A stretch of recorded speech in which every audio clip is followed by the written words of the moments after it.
All right, He no, said no, coming on board, and I said, you were doing what? yeah. What was that last line you said there, Squirrel? I was working towards that. Uh, so as it turned out, there were not enough torpedo men to keep a 24-hour watch, making use of all the torpedo men. So it was we ETs, because there were a shitload of us, Mm-hmm. that came that were responsible during the evenings, overnight, et cetera, to patrol their deck. So I'm wandering back and forth looking for fire, which is not going to happen in a building of this type ever. But we have to make Uh, sure. but we have to make sure, because we don't always know. They tell me to stay off the. They tell me to stay off the center line because they waxed it to this glossy shine that just never should exist. So up and down, up and down, up and down. About an hour into my watch, which is a whole 2 hours. Okay, we're talking about rape and up and down and up and down and Yeah. waxing. It's a little much. Okay, I this is apologize. it's just Carry on. fuck text right now. And as I'm finishing up their sort of entertainment room that nobody ever freaking used anywhere in the building that I'm aware of, I start hearing this moaning. And I'm like, what the fuck? Is somebody having a nightmare? And I'm looking around. And you're like, no, none of that. And the only reason I checked their entertainment room was because I have to sign off on each end of the floor when I come by. Or excuse me, each end of each half of the floor. There's one there, and there's one in the laundry room at the far end. Okay. So I go down. So I wander down there, and it's getting louder. Nobody appears to be having a nightmare, but the moaning is getting louder. Okay, some dude managed to get a woman up here. I'm just gonna go peek, grab the clipboard, do my thing, and then put it back. Make sure and check to see if she's cute before I turn it in. And if she's cute enough, I might not. Just save that information for later. Yes. Bent over a washer, torpedoing him. And I jump back, and the door slammed. This, of course, woke up everybody on the deck. Everybody. So I had actually intended to be quiet and completely failed in that job. I had one job, and I failed. There's a joke in there. It's just escaping me. So I go running to the middle of the building, because that's where the phone is, down to the quarterdeck. And I pick it up and say, "We got a problem. I need the officer of the deck up here now." Unfortunately, you could have just yelled "rape victim," rape victim, rape victim. It would not have been wrong. The OOD is now awake. Unfortunately for me, there are three ways up onto the deck. There's the elevators in the middle. We got lifts in the middle, and there's an emergency ladder on both ends. A ladder well. Most people would think of them as stairs. Somehow or another, before the officer of the day could get his shit together and get up to the floor, rape and victim had both fallen not only down but up 8 flights of stairs at least once.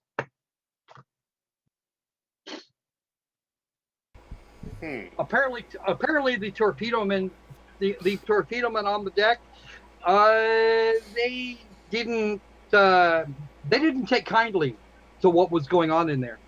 Well, don't we mean torpedo person? No, everybody on the deck was male. So torpedo men.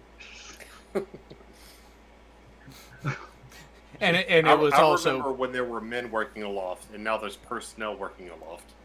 Yeah. yeah. You know what? I always prefer the quick method. Okay. Just throw To them hell with overboard. political correctness. If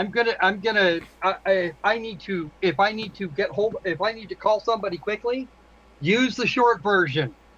It always works, even if somebody's going to be pissed off at me.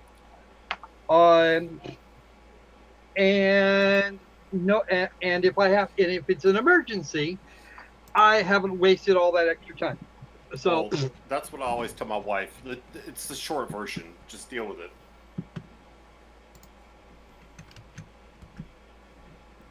Yeah. See, and it sounds better than torpedo women. It really does.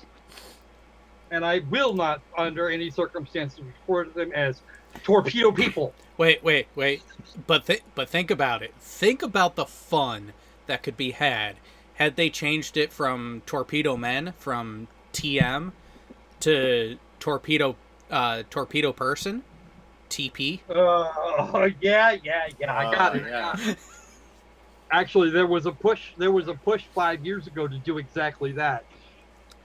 Oh, the Navy looked at that and said, "No, that's not happening." Oh, but then a decade or 15 years later, when they look at all the separate rates that worked in PSD, they decided to merge them all into PS, personnel specialist. So what would the E3 rank of that be? Oh yeah. No, they still call them PS3 and PS2 and all that. Well, no, It- but the E3, the seaman, they would still be a seaman. So PS, SN. Oh. Oh, dude. They were all pissants. Yeah. Well, I don't know how many girlfriends I had that used to call work before the cell phone days that wanted to talk to at one. Yeah. Oh, you're trying so hard, but failing so beautifully. Isn't it great? Oh. If you're dumb, at least be hot. But Yeah, how many of them do you think actually were?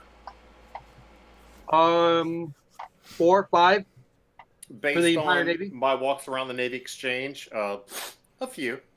Not many. No, not many at all. So when I transferred from Jacksonville to the Kitty Hawk in Japan, it was the only transfer where I actually had a sponsor that I somewhat got in touch with before getting cared. there. I wouldn't say the guy cared. I would not go that far. But it was more his wife and my then wife were talking. And we get there. We actually meet her first. She's as tall as me, 5'10", but about 3 of me wide. Oh. So she does not fit in Japan. Oh no. No. Oh no. They wanted to put her in some sumo wrestling. Probably. Here's where the prototypical side of it comes in. What do you think her husband looked like? Probably about the skinny same. and about 5'9". He was actually taller. He was about 6'4", 6'5". Well, But- that would follow. But yeah, he was a fucking twig. It's so weird. It like you can almost like paint that picture, and that's what you see, like in reality. It's the majority of the couples that I saw there. And of course, being overseas, I saw more of the spouses while in Japan than at any other base. Because stateside, oh fuck no, I was not living any closer than I absolutely had to. Yeah, I know. No, I never did either. I still don't. even though I'm still in Hampton Roads, yeah, I go on base when I need to, and that's about it. Commissary and stuff. Commissary, necks, things like that. Well, even then, the necks used to be decent for price comparisons and everything, but lately from... Not anymore. No. I mean, oh, it's no tax. No, but you're just building it in, so it might as well be taxed. Well, yeah, but booze. It's good for booze. The 1MC Fair is point. going on. Fair point. Yeah. Someone's 1MC is going nuts, or was. Not mine. No, it was me. Mine doesn't sound like that. Okay. Let me mute this. Somebody called Mom. I don't know what that is. Oh. Sounds made up. All right. So let's see how common this was. It was probably a few days after I got to Pensacola after basic training. On the phone with my mom, and she ends up going silent for what felt like an eternity. And so I asked her, I was like, "Are you still there?" She's like, "You realize who you're talking to, right?" It's like, "Well, yeah, of course." She's like, "You might want to watch what you say." Apparently, in the span of about 2 minutes, I dropped 24 F-bombs talking with my mom, not even realizing it. I had a great, and still do, ability to turn that off and on. I don't know if everybody does, but it's like a switch. I do now. To be completely honest with you, that's a learned skill. And yeah, I had to learn that after a similar thing with my dad. Luckily now I work for a defense contractor, and most of us are retired military, so I don't have to turn it off most times. See, and that's where I learned, while I was still in, how to turn it off and on. Because I was a production soup, I got to know all the khakis that were running the show. So I got to know which ones I could relax with on that, and which ones, nope, let's keep it by the book. Let's keep the bearing right where it should be. If they joke, respectfully joke back, but don't go too far. But then there were others where rank didn't fucking matter. As a matter of fact, one of them, one of the chiefs, I was the class leader of the first class in A school that he taught, which was his duty station just prior to getting to the boat. So I knew him as a production suit back in the day too.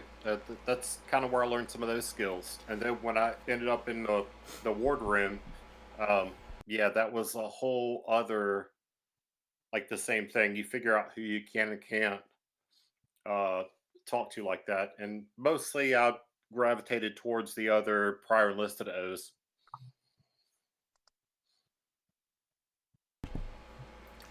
Yeah, to me, on the outside looking in, it definitely seemed like the Mustangs understood it so much better. Yeah, it's a different breed. It's just we're so much different, with a few exceptions.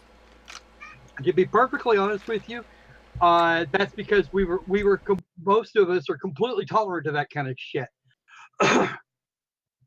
Because I at one point got into one of those disagreements with one of the chiefs, and after about 10 minutes of this or so, we actually left off what we were talking about and started working on who could come up with the most sharp and foul epithets for one another. Needless to say, the chief lost because I had heard some stuff. I had heard some stuff in Russian, Chinese, Japanese, and a bunch of other stuff that you don't want to think about. Because my commo, I could send her into a village for like a week, and she'd come out not only knowing the language but having the accent down perfectly. God, I wish I could do that. Oh, I wonder how much fun she had with Tagala, Uh, the don't know. the Filipino native language. Right.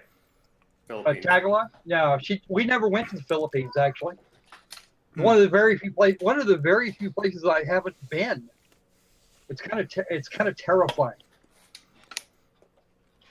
Not No, we missing spent much. most of our time in Eastern Europe. She already knew half those languages to begin with. Oh, that's a great place to be. It's like they just grow hot chicks out of the ground. Yeah, unfortunately, I wasn't there to do that. You know, that is one thing I've noticed from the former Soviet bloc and the majority of Russia. They're either a 3 or a 10. There really is no in between. Yeah, yeah, because they it's kind of like India. Um, they're smoking hot, and they turn 30, and then it's like they just dry up. Yeah. Oh, the ones that surprise me are the frickin' Japanese. You'll see one of the women, and it's like, wow, she's looking pretty damn good. She's got to be, she's got to be like late 20s, maybe early 30s. You find out, no, bitch is about to be 55. Yeah. And then once they hit 65, they hunch over and turn into a little old lady within like a week. Yeah, I don't that's have a lot actually of a mild exaggeration. experience. East Coast guy. Yeah. I do like their cars though. My Tundra is sweet. Uh-huh. All right, I'll be right back. I gotta look at some. I gotta go check something here. Yeah, no worries. Yeah, Gotta go pee. I got it. You gotta go check that prostate. But no, like I have a Honda. The reason why I've stuck with that brand is because fucker, those things retain their value. And all you have to do is just really the bare minimum basic maintenance, and they'll last forever. The number one vehicle for retaining its value is the Tacoma. Yep. Which is strange because Tundra, that's and they charged me. Oh god, it was way too expensive. But it was my retirement present to myself. no, so worth it in the end. Yeah. It's like driving a aircraft carrier down the highway. It's that big. You could play football in the back seat. Nice. But see, that's the thing that always got me is even the American trucks, they bloated. They definitely got more creature comforts and less utilitarian. So when I look at a pickup truck, I'm looking at it from the stance of, if I'm getting that type of vehicle, I'm gonna fucking use it for what it's intended for. And if Oh yeah, like I said, like we go out to this land that we have, so I'm off road once a month, like maybe once every 3 weeks, and I often have to use 4-wheel drive. nice. So there's that. Yeah, you're actually using it more for what a truck was intended for, but you'll see people Yeah, I who can't get it stand and it. then Right. You see the guys they'll buy a 4x4 and then put the 22-inch rims on it with the little the fucking spinners. 50-inch, or I mean 50 series tires. Mm-hmm. Like, why did you do that? Why? I used to ask him, it's like, why did you get a truck in the first place? Right. Why would you buy a race car with a child seat in the back? Like, those things aren't compatible. Although at one point I did have an Elantra, the 4-door, but thing actually had some balls to it. Oh yeah, yeah. Yeah, the Koreans. Am I right? Yeah. Yeah. Okay. Yeah, they make some great cars too. I prefer Japanese. Well, my last two cars, I initially thought, great, Japanese car. Found it was built in Sunderland. Yeah, well, Oh, usually they make the cars local to wherever it is they're going, or at yeah. least I Exactly. think most my of the Tundra was parts. made in Tennessee. What? I think my Tundra was made in Tennessee, if I'm right. I don't know. My last Honda was made in God, where was it? A lot of them are made in South Carolina. Yeah. No, it was closer than that. I think mine was actually made in Detroit. Please. I don't know how many are actually doing final manufacture. I think didn't someone take Usually- over the Saturn plants down in oh god, where was that? Kentucky area? I heard something about that, but I'm not. Not sure. Yeah. It is just interesting how the bit that I found really interesting was that in order for a car to be classified as made in America, technically the only thing that needs to be done is the final assembly and testing. Right. I think there's a percentage or something like that. Well, Well, what usually happens is that they make all of the parts here, and then they export them to Japan, where final assembly happens. And then they're exported, and then they're imported here. But you don't want a Chinese car. Yeah. Oh hell no. No. It's kind of like the people who try to get a Yugo just because of the ironic factor, and it's like no. Don't even do that. I remember when I was a kid, I would see those like the newspaper advertisements, and it was like $2,900 for a new car. And I remember asking my dad, I was like, "Is that right? Or is that like a cartoon?" And he was like, "Yeah, but you don't want that." There's a saying, you get what you pay for, which is absolutely. so often the case. Like, I'll admit, I will shop around for a deal when it comes to certain electronics and everything, but I'm still making sure that it's better quality. Like, I'm not just gonna get something because it's the cheapest and it's the size that I'm looking for. No, I'm gonna keep quality in mind, so I will go with a mid-tier price if that's the case. I've learned that with power tools. Like, do not get the cheap power tools. Why would you do that? That would be stupid. Oh god, what's the brand that frickin' Harbor Freight is known for carrying? Yeah, don't. Don't buy it. If you want a wrench, then Harbor Freight, okay. But if you want a power tool, no. Mm-mm.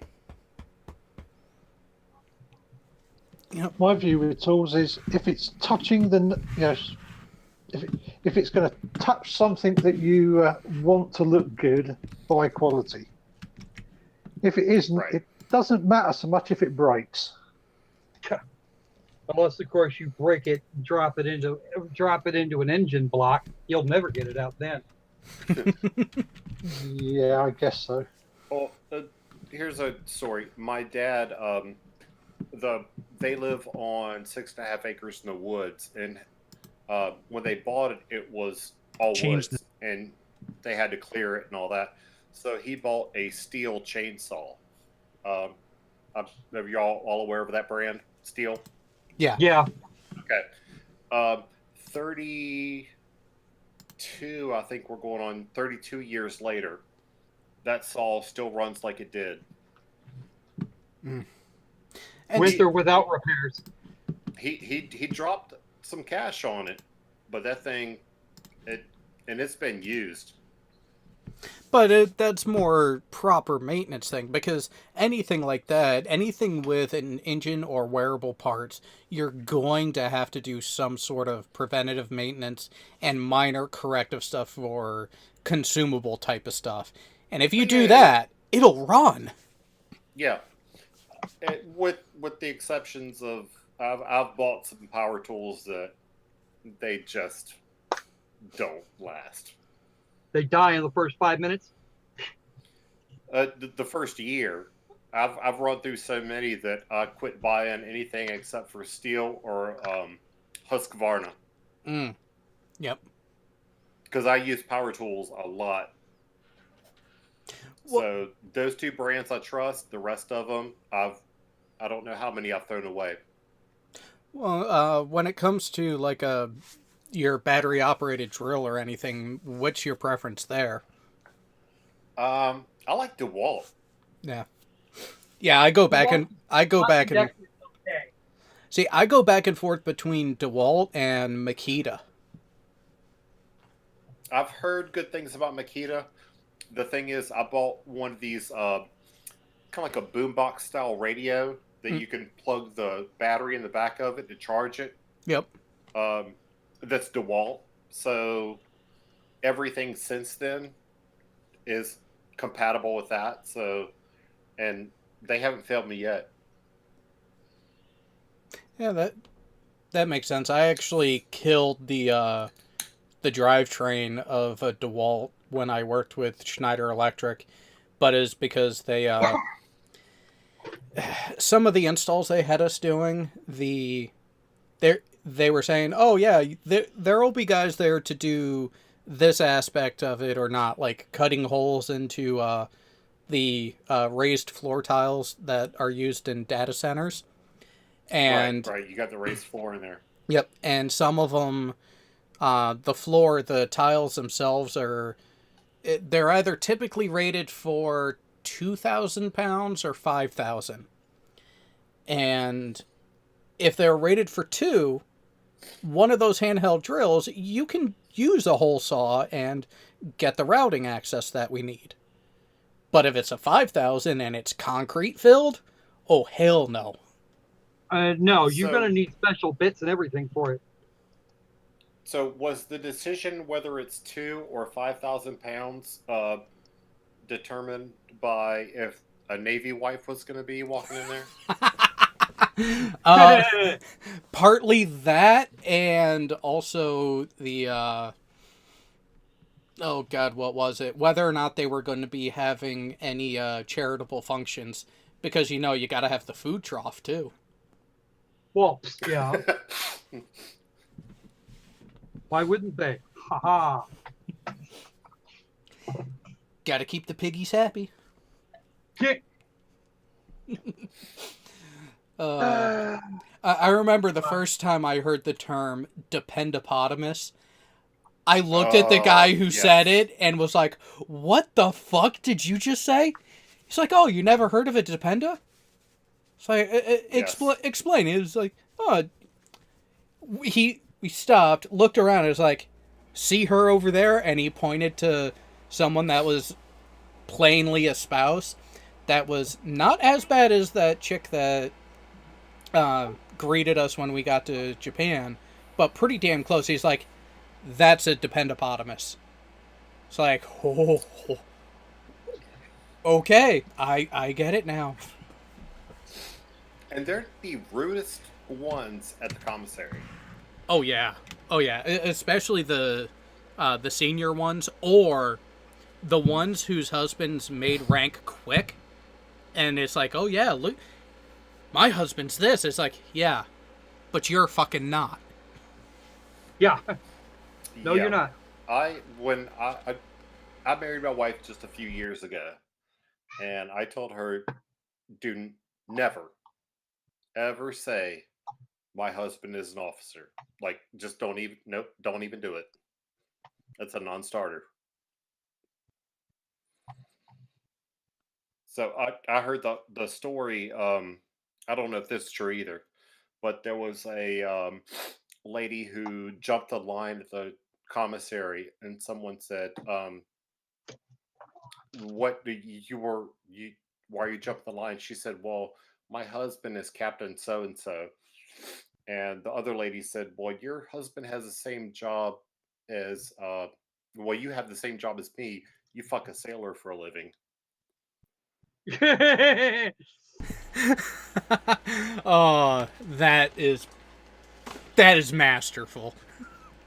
Yes. Yep. Remember back in the day, we don't have them anymore when we had the DoD stickers on our car? Oh yeah. There were wives who would drive onto the base and want a salute if their sticker was blue. Yeah, well, See, that's where that was actually very common. Yes, You're it not was. saluting Yep. the driver, you're saluting the vehicle. Yeah. see that's Um, where I I'm actually glad When you're out Jacksonville. of the vehicle, you don't get a salute. Yeah. The vehicle gets one. Yeah. Well, when in Jacksonville, we still had the full DoD stickers, and because of that issue, because we were a training base for the P3, so we had a lot of transient officers coming through. yeah. It was actually part of the SOP for the entire base that unless the flag officer or command level officer rank insignia is displayed on the windshield as well, you don't have to salute. The only time you salute the vehicle is when it is clearly marked as an 05 or above. Right. Well, nowadays they look at the actual ID, Yeah. and I will admit, here's me being a jerk for once in my life. I was at Fort Bragg, and 3 days in a row, I drove through the same gate with the same gate guard, and he looked at my ID and said, "Okay, you're good." And the third day, I said, "Did the Army stop saluting officers?" And then he actually looked at my ID instead of just glancing at it. Yeah. And all of a sudden, he was like, "Oh my God!" And I was like, "Dude, like, you have a critical job here. Yeah, that sort of attention You're to detail is necessary. right." I wasn't mad that he didn't salute me. I was mad that he wasn't doing his job. He was phoning it in. Mm-hmm.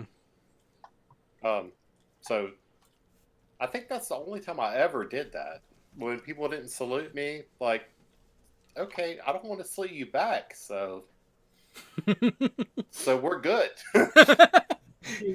Where I spent the bulk of my time, saluting me was actually was the process of attempted murder. So I got used to not being saluted. Didn't care. Well, it's funny no- because I thought it was going to be really cool when I got commissioned. I was like, oh, people got to salute me. Like It 2 gets weeks old quick, into- huh? 2 weeks into it, I realized that when you're enlisted, you have to salute officers. When you're an officer, you have to salute everybody. Everybody. And that got, Yep. yeah. Nope. You can't get through a parking lot without, swinging your arm 30 times. Yeah, that happens. See, and that's where I took full advantage of not wearing my uniform into the hangar and changing when I got there. Yeah. So that way Yeah. I would still greet, but I wouldn't have to salute. Hey, I'm guilty of that as well, even when I was an officer, because I didn't even want to deal with it. Well, I never went. To be perfectly honest with you, when I was out on the economy, I never, ever wore my uniform. I refused. The only The locals all knew who I was, but that didn't matter. Well, the only times I voluntarily wore my uniform for any purpose, there was a 4th of July weekend that my then wife and I drove up to Savannah, Georgia to actually spend the weekend with her sister and brother-in-law, who were both Army. So we actually like made it a thing to actually, we're out in an area, it's the 4th of July weekend. You know what? For that day, just that one day, we're doing it. The hilarious thing, I had rank over them. Oh, So when they started bitching about, man, it's fucking hot and humid here I am in my working whites going, I don't care. I'm doing it. You're doing it too. Huh. And I want, and that's because they were they at that point I'm pretty sure they'd already transferred over to BDU, so BDUs are not exactly what I call fun. oh no, because it was a holiday, they were in their service blues. Oh see, no, not dress green. No. see, that's the thing. Under Sometimes any circumstances, no. there are times I can be a bastard like that and fully enjoy it. And that's because they don't actually have anything between dress green / service blue and their BDUs. Yeah. And it's all dark colored.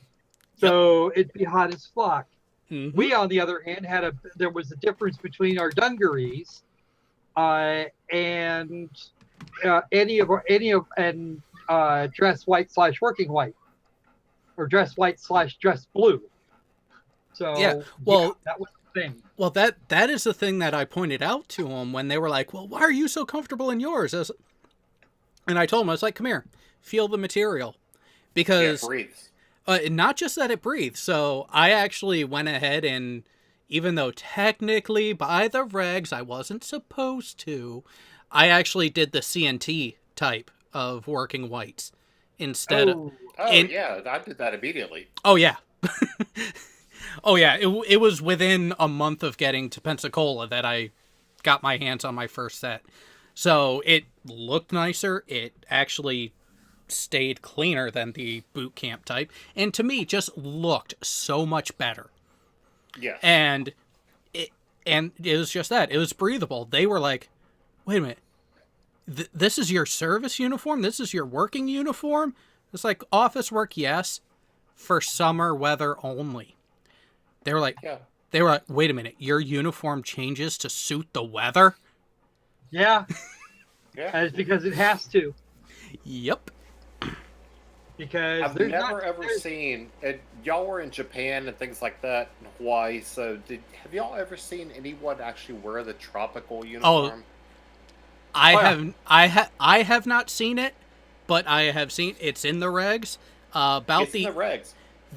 About the only place you would really see it from regular Navy actually doing it is if you are on a long TAD, so above 90 days, and you are within, 10 degrees of the equator? Right. That's about right. Actually, I saw them in the Philippines a couple times. Yeah, that type of climate is where you would get it. Like Diego Garcia, the Philippines, maybe around Singapore and Malaysia. I just want to throw it out there that there is no equator because the Earth is flat. So Diego Garcia is absolutely vile. Can't stand that place. That's why people only go there for a year at a time. Well, there's no women. At least now, none that you would really want to be with. Pretty much, yeah. If I wanted to be with a woman that was Navy, I'd be screwed. But isn't that the ultimate goal of being with any woman? No, that's not the type of screwed I need. Trust me on that one. Different definition for the same word. Yeah. Oh, okay. That's right. We have to agree on definitions first. I mean, it's like fuck can mean just about anything you want it to, can't it? Oh, yep, fuck the fucking fuckers. Oh, it's the most versatile word in the English language. I think I still have that audio file somewhere. Oh, that was so great. It went around like the old school Navy email system Oh, yeah. Definitions of fuck? Yes. It was usages of the word fuck. Right. The word frickin', which means to strike. Yes. Yes, that file. I remember that. You know what? I had a copy of that file once upon a time ago, and then the hard drive it was on failed in a really bad way. See, I'm sure it's not that hard to find. This is where I'm glad I back shit up like I have fucking OCD, because give me a few minutes and I'll find it.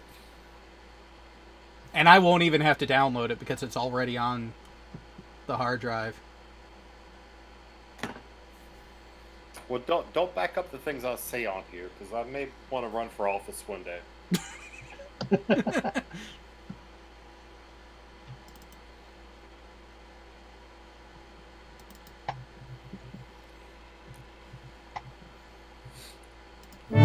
While you do that, I'm going to go get the body. Pain, pleasure, hate, and adjectives such as John's doing all. Okay, that is one version of it. Where is the other?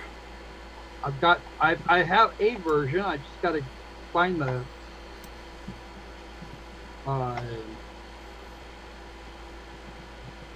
Where's the download? Oh, that's what it. Dismissal. Why don't you go outside, play hide, and go fuck yourself? Yep, that's the one. But they don't have the audio file. This particular place has just the. Oh, just the text of it. Just the text. I found it. Oh, goody! Give me a link. Oh no, it's not a link. I found the I have it in MP3. Like I said, when I said if it's ever been on my computer and was worth saving, I have it backed up on this drive that I was just searching through. Good. How big is it? Properties. 2.3 meg. Okay. So let's see if it'll transfer through Discord. It might.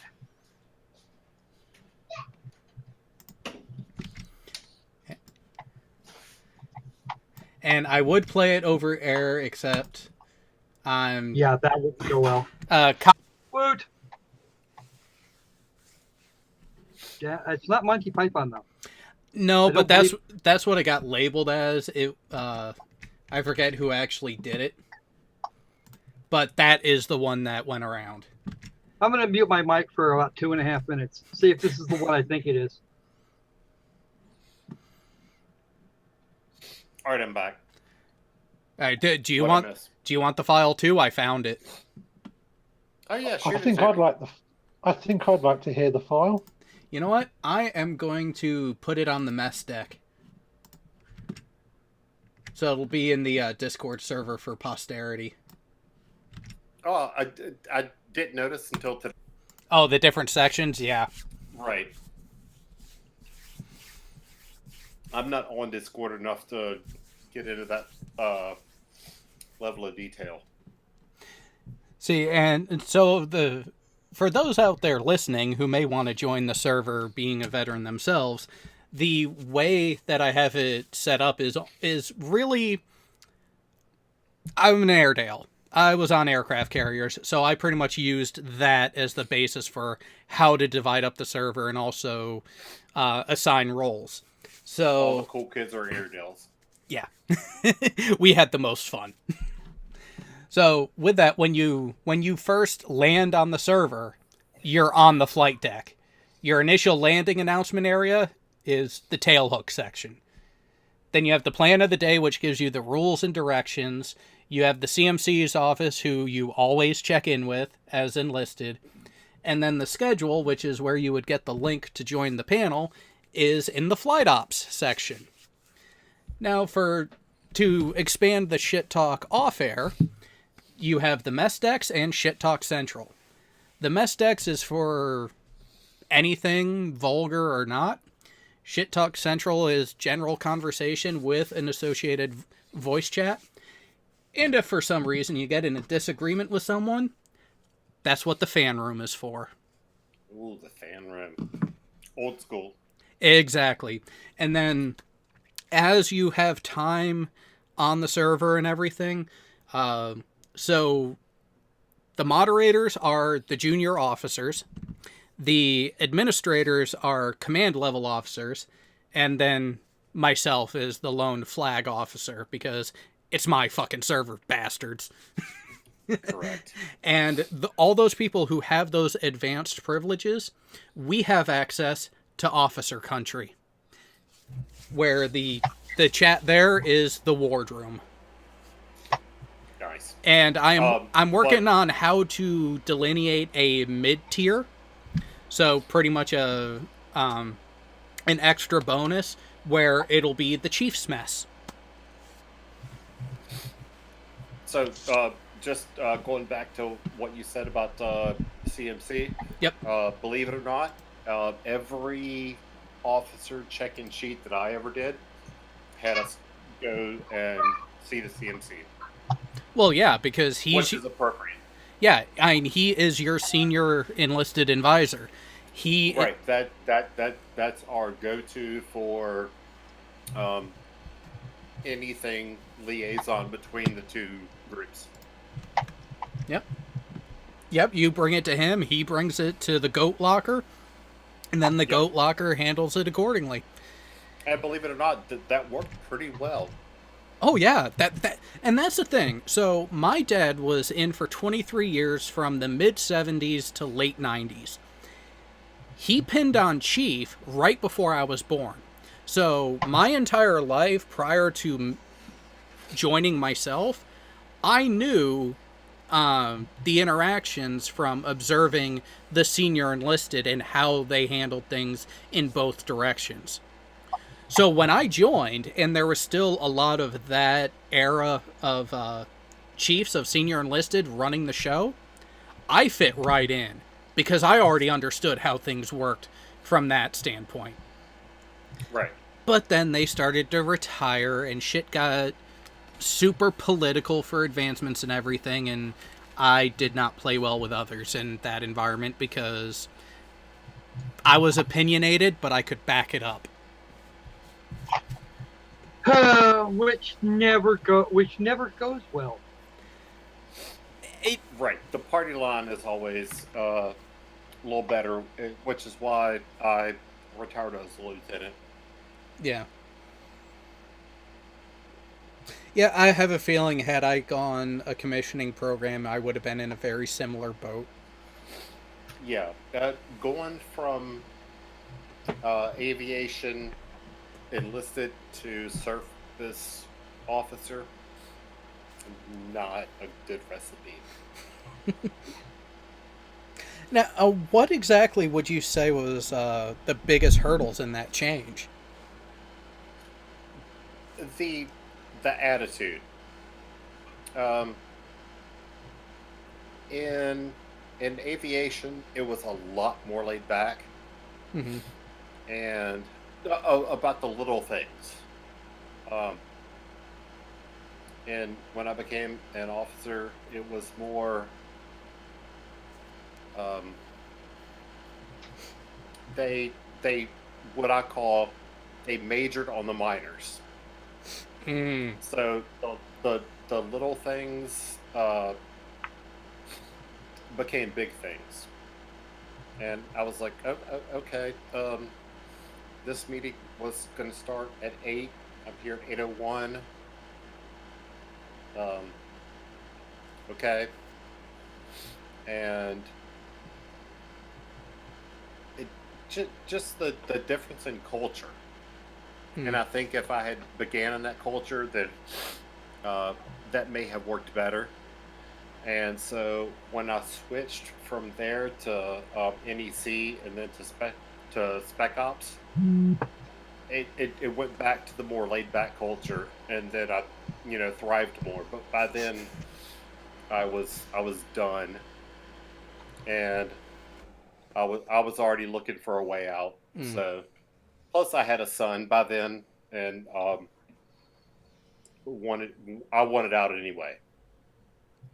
Well, yeah, I would by then. Yeah. The thing So was, when were you, so out of curiosity, Sugar, when were you in?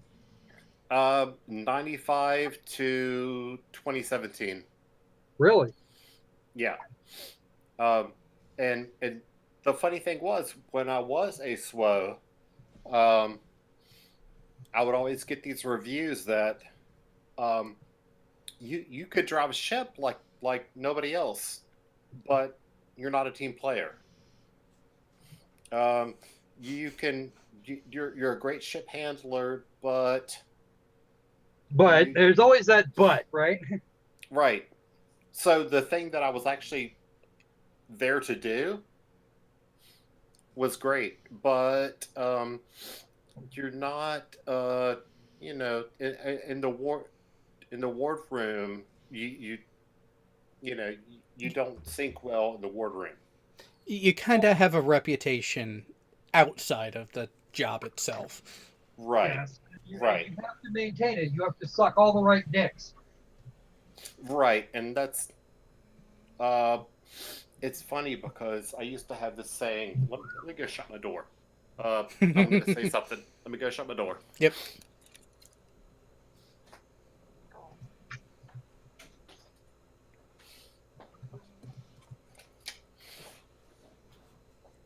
All right, I'm back. When I was a blue shirt, I had a saying that I coined, and it's copyrighted, so don't say it. Never suck khaki dick. Yeah. That is good advice. Right. Very good. Right.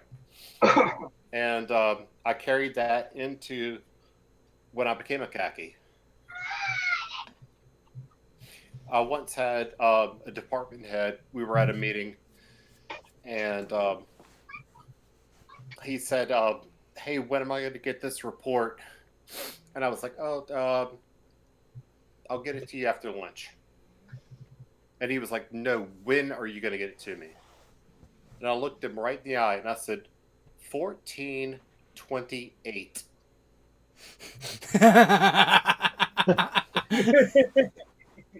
Yeah, I got held back in that meeting. I wonder why. Yes.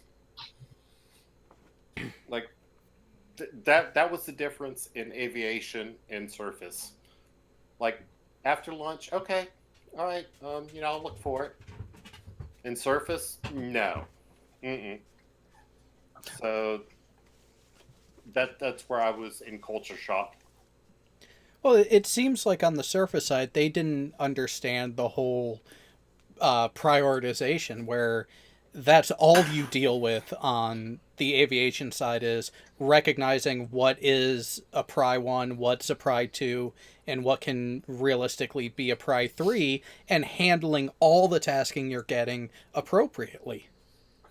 What you just said is perfect because I always said when I got to the surface community, I would tell everybody who would listen, when everything is an emergency, nothing is an emergency. Yeah. Right. And each of the Cal labs I had to deal with had another one to go on top of that as well. Piss poor planning on your part does not constitute an emergency on mine. Oh, I've said that so many times. You have so no true. idea. Holy shit. The sad part of it is I actually told that to an Army colonel one time. Oh, he wanted to rip my ass. He wanted to rip my ass off, or in half. Excuse me. But this is where I really don't know how I pulled it off, but I managed to for the majority of my time in, where I could say things along those lines to people who were both rank and billet senior to me, but they wouldn't have a problem with it. Because it was just that, is in Japan and in Washington, when I was a production soup and they'd have a question about a particular maintenance action, a MAF that was being worked on or needed to be worked on, they would ask about it, and I would let them know, nope, this is what's going on. And if it was one that they were trying to say was a high priority, high pry, but by my accounting of my entire workload, it's not, and it's not addressed, and it's not marked as a high pry. I had no problem telling them that nope, I do not have that one at that status. I have it at this because I already have this, and this at that top priority level. So that this one that you're working on is slotted in right after. And unless it was something that they literally just changed immediately prior to the meeting, they had no problem with that because it's like, oh, okay, yeah, we did forget about these other things that you are in work on. Right. I remember fighting those battles as a production suit. Like, it's when you're in E5 and you got some E8 like talking to you like that, like you better come prepared. Yep. Well, that's why there were a few times where we were in port and we had a grand total of 3 on the backlog, and each of them were awaiting parts that weren't due to be delivered for 3 days or more. And so at the end of the meeting, the chief running it was like, asked, was like, all right, is there anything else? And I looked at Tedonio, the guy that was working with me that went to the meetings. I was like, you want to do it? He just gave a grin and a slow nod. So I looked at the chief, raised my hand. He was like, oh, great. What now? Chief, I have this many on duty section with a CDI. Can the rest of us go home? And this is in the maintenance meeting at the beginning of the shift. Oh. He looks at the workload, looks at me, and is like, you got some balls. But you know what?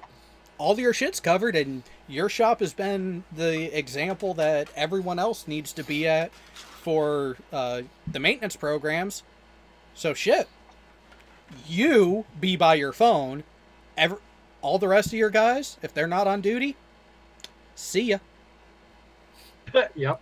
I've got a similar story. So, when I made 3rd class, they immediately I made 3rd class first time up, so I was what, 2 years in? Yep. I had already done a deployment, and so while I was still frocked, they sent me to get CBI, and which pissed who knows how many people off, because there was E5s that weren't CBIs, and they made me the night shift supervisor, and I had a few, maybe 5 guys. Mm-hmm. So we would do this thing where we would all show up, and then you could either pick Tuesday and Thursday. Well, no.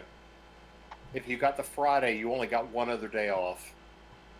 But if you had not Friday, you had 3 days off. But we would all show up, and then we would divvy it up. Yep. And because of our workload, that's what we did. And never got any kind of pushback because our work was covered.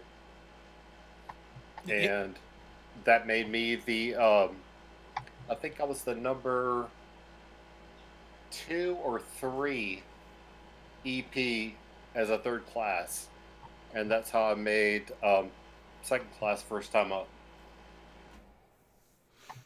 Yeah, it's not much different than how I ran it when we were in port, and also how where I actually learned that from was in Jacksonville. I got there as an E3, picked up E4 fairly quickly, about the same amount of time in as you actually, and by the time I had E4, I was already the one that that all the new guys were being sent to for on the bench training for all the equipment that I was the primary tech for. And right, it's good to be good at your job. Yep. Oh, my condolences. Oh, but here's the thing. I parlayed that after a very short time to work nights. And working nights was great. I oh, always did it. working nights in Jacksonville, Florida on shore duty, it was essentially 3-day weekends every weekend, unless you were on duty. Because Nice. because we dogged the duty weekends. So if Yep. you had duty Dog weekends. Yep. So if you had it Friday, you had it Saturday and Sunday, and the count kept going through, so it balanced out. So the way we worked it during the shift is, unfortunately, duty section, you're there the entire shift that you're on duty. Outside of that, we did a port and starboard. So you would be there for the first half of the shift or less. Basically, the group who was staying all night, we'd work a few hours all together. That group would go PT and have chow. When they come back, the rest of us are done for the night. But we had to keep our cell phone on us for at least 3 hours after we left. Because if something came in and they needed us to come in to work on it, we needed to be available. But once that 3-hour limit was up, we were scot-free. And the only difference is, in my early days, was before cell phones, so you had to be, like, in your house. Yeah, you had to be at your recall.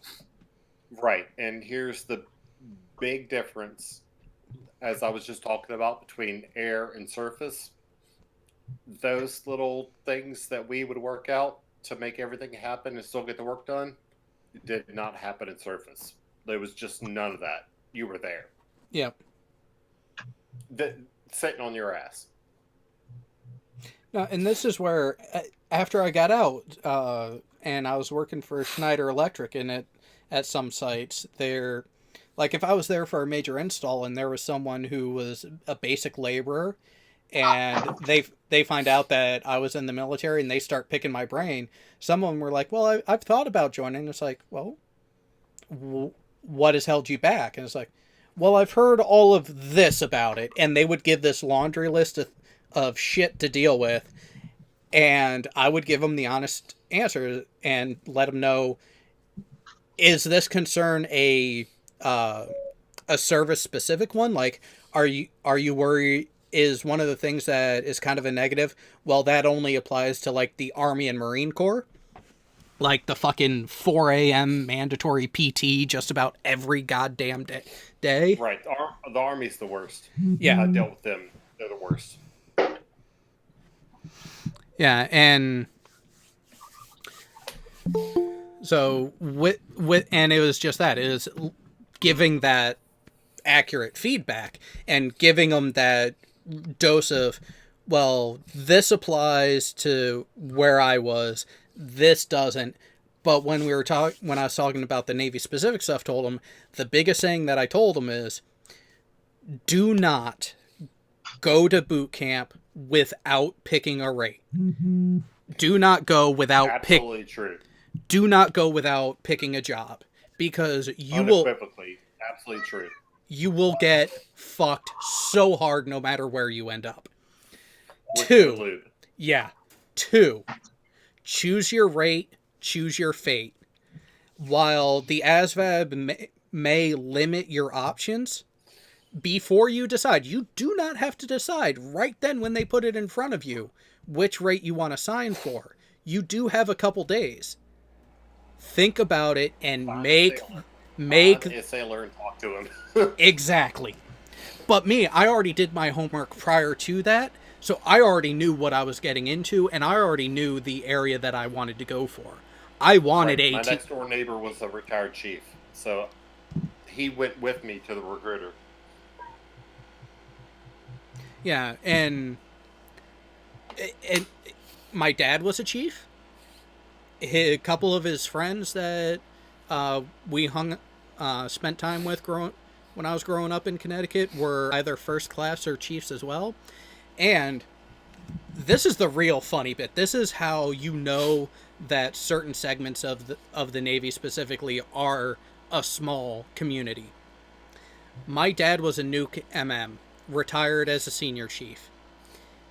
My recruiter that I officially signed up under and did a lot of the interactions with was an MM2 nuke. Oh, yeah. That's good. I did my practice test there in the thing, and he started talking about nuke, and I was like, no, I don't want that. He was like, well, why not? I mean, you scored this well on this test with, on this version of the ASVAB with no prep. I mean, you're going to score high enough that you're going to qualify. It's like, oh, I'm not worried about that. I'm not going to that community. It's like, well, why not? Look at my paperwork again. He flips one page over to where the parental information is, and he sees my dad's name. And it's like, wait a minute, is this the Ken? It's like, yes, it is. He just retired a couple years ago. It's like, oh, well, fuck. You mean you don't want to help me get some extra cash? It's like, I already knew that that's part of why you guys push nuke, but I want to go aviation. I want to play with the aircraft. As a matter of fact, I don't just want to play with the aircraft. I want to do the intermediate level stuff. I want to actually break the thing down and really get into the guts of whatever system they put in front of me. It's funny because we almost have an identical story. Like I said, my neighbor was a retired chief, and he had just come off a CVN. And so he heard all the calls for all off-duty nukes, report to reactor, whatever. And he said, don't go nuke. He's like, you want electronics, there's other electronics besides nukes. And so he went with me to the recruiter, and I was like, no. And they said, no, you got the ASVAB score, like, go nuke. And I was like, no, but nuke, they pay more. It's like, no. And so I ended up AT, and like, they were mad. It hurt their feelings, but well, of course it hurt their feelings. They didn't get the money for you being a nuke. Right, but when I went to my first ship, which was the Enterprise, and I heard all those drills that they were running all the time. Oh yeah, yeah. While I was sleeping for a full night's sleep, I was good.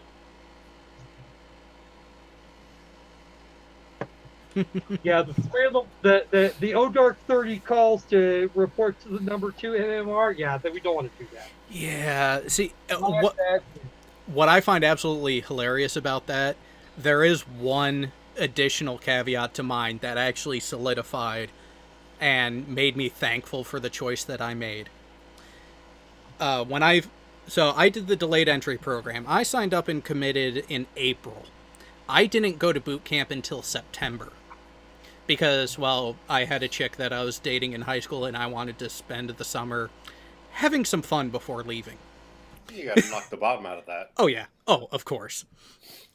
And so I get to basic training, and that first night, one of the RDCs who later became known as Crazy Frazee, typical OS1, what can we say? He's walking down with the canvas bag for the divisional yeoman, and he just looks at me as like, here, take it.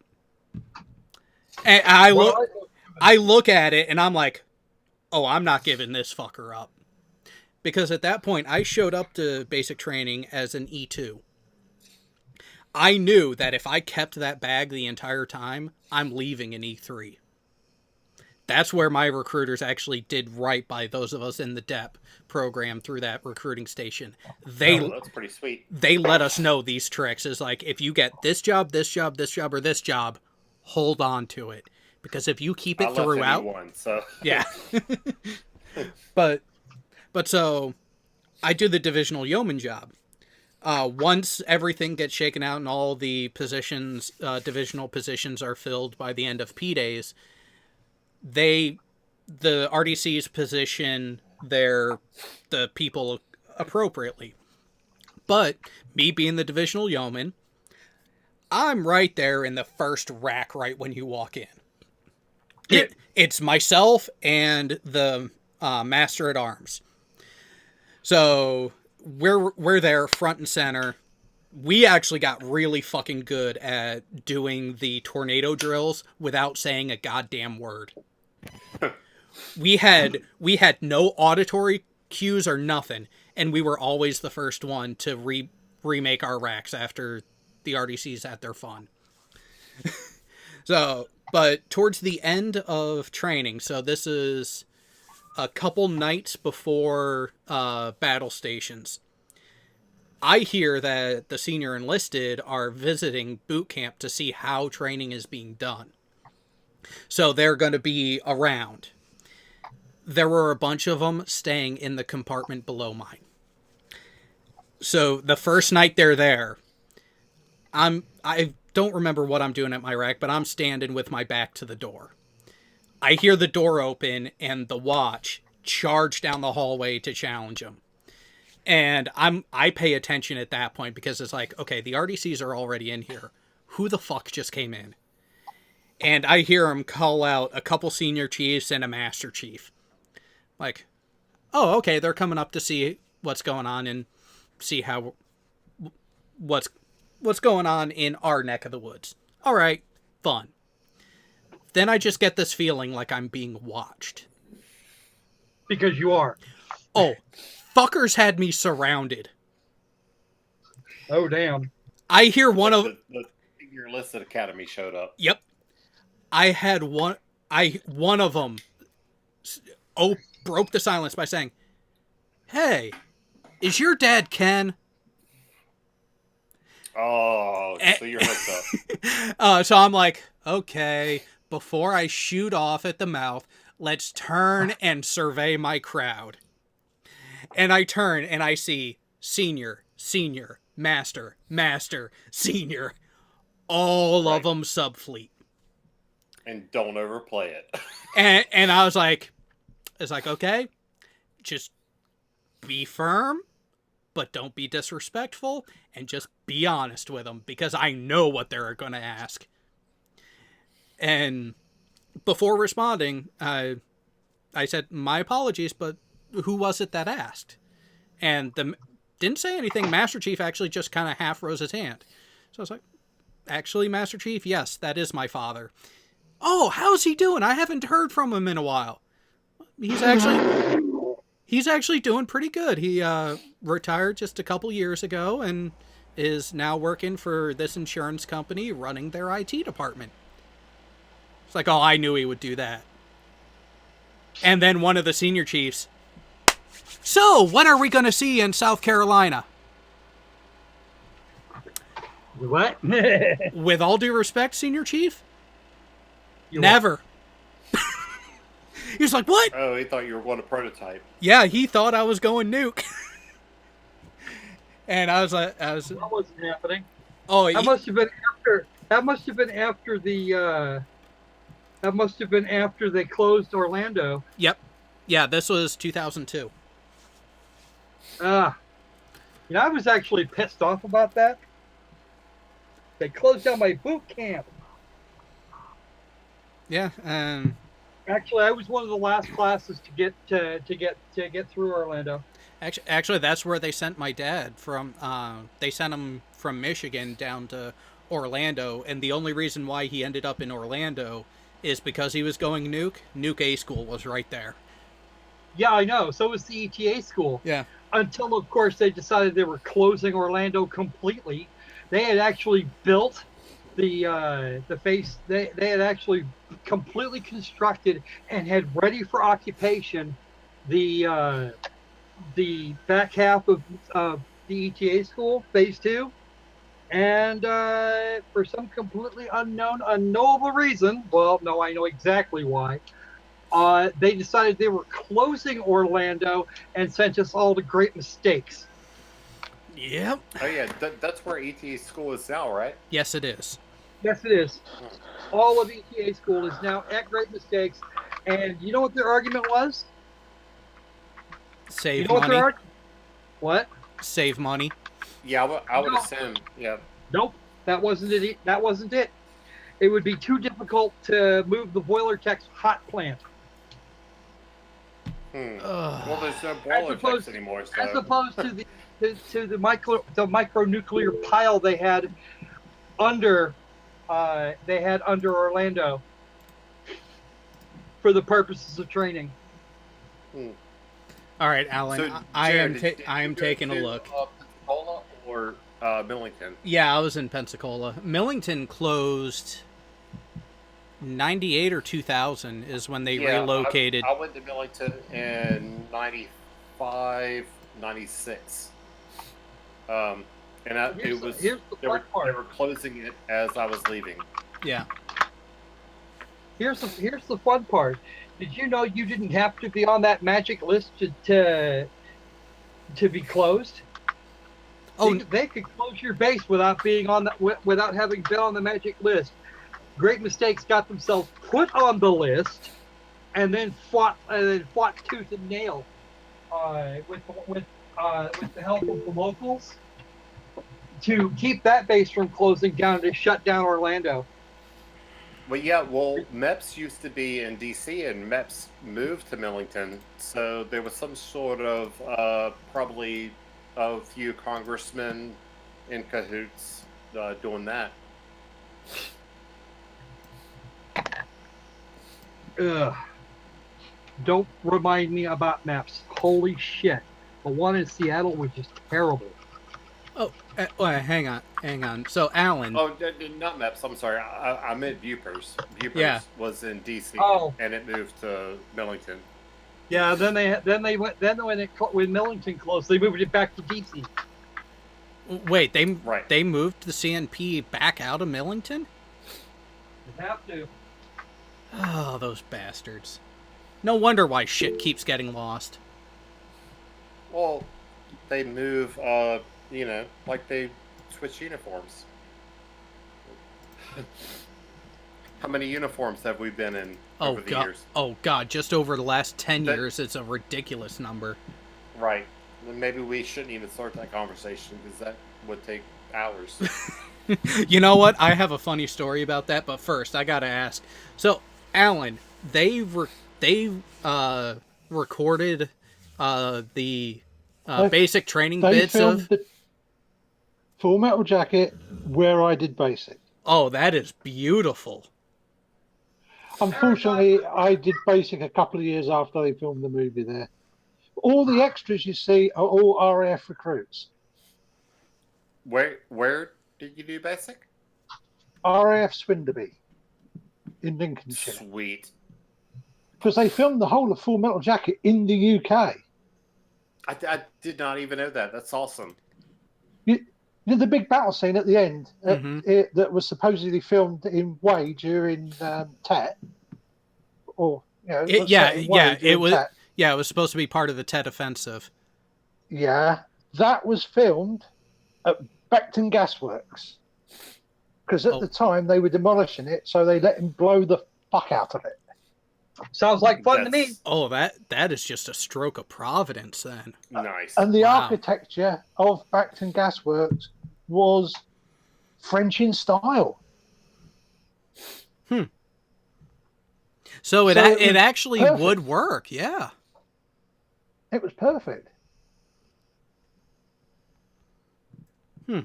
That it's a small world after all. But another interesting thing is I was actually, while I was doing my last year in Whidbey Island, I was COPDET, so I was the wonderful redheaded stepchild. I was COPDET. Oh, so much fun, wasn't it? Not. Well, in a lot of ways it was good because we didn't have to deal with all of the the 3M company. shit. Oh God. See, in Japan, So everyone was ship's company. You were either ship's company or squadron. So I still worked the gear full time while running the shop. Plus, I had to deal with the 3M bullshit. So well, that wasn't bad. my first time being ship's company was when I became an officer.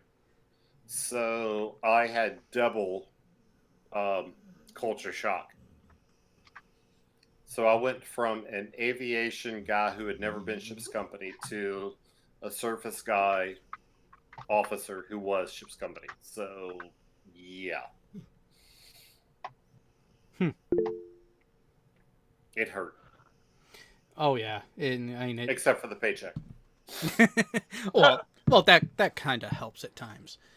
Yeah, It cushioned the blow. yeah. But no. So the interesting thing with the filming bit, while I was COP dead, I was attached to the Stennis, and guess who was filming on the Stennis at the time that I was there? Michael Bay for Transformers. Nice. Ouch. Yeah. Yeah. It was interesting to say the least.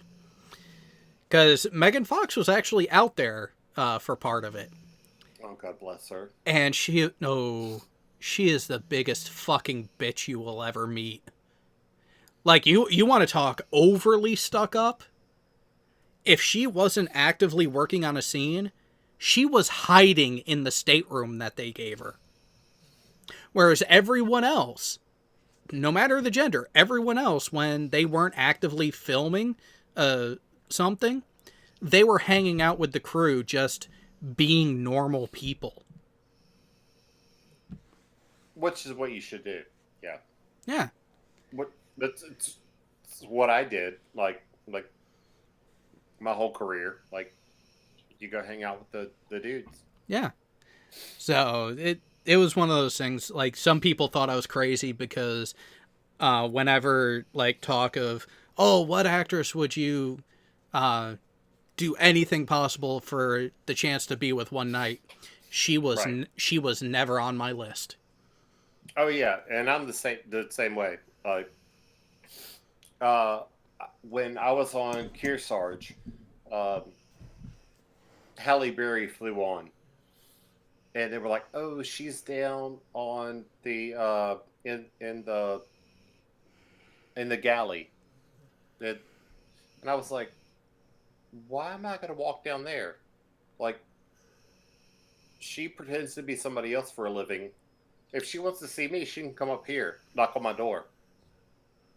Um, yeah, my job's a lot harder than hers. She's famous because she pretends to be somebody else. Mm-hmm. Yeah. All right. So actually, a friend of mine is having a technical issue at the moment, so I'm gonna try to be phone support. Um, you can get. Fun. Oh yeah, yeah, and I know you've been quiet, Mr. Brown, since arriving. So Yeah, I've been having some issues with my laptop not wanting to mix with my mixer right now, so I finally got it worked out. yay! All right, I'll be back in a few.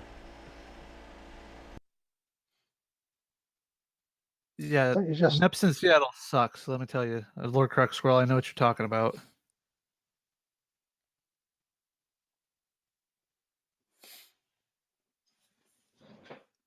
So what have I missed other than you guys talking about boot camp and everything for Jared? Um, Jesus. Um, officer versus enlisted. When you switch from one to the other. Um, aviation versus surface. uh, what am I missing? Basically anything you East can Coast cover without versus sub West guys Coast. here. Right. All that stuff. East Coast versus West Coast. I gotta grow a beard underway, so West Coast is much better. We would have the you could pay like a couple bucks towards was it, MWR Yeah. and grow a beard in between ports.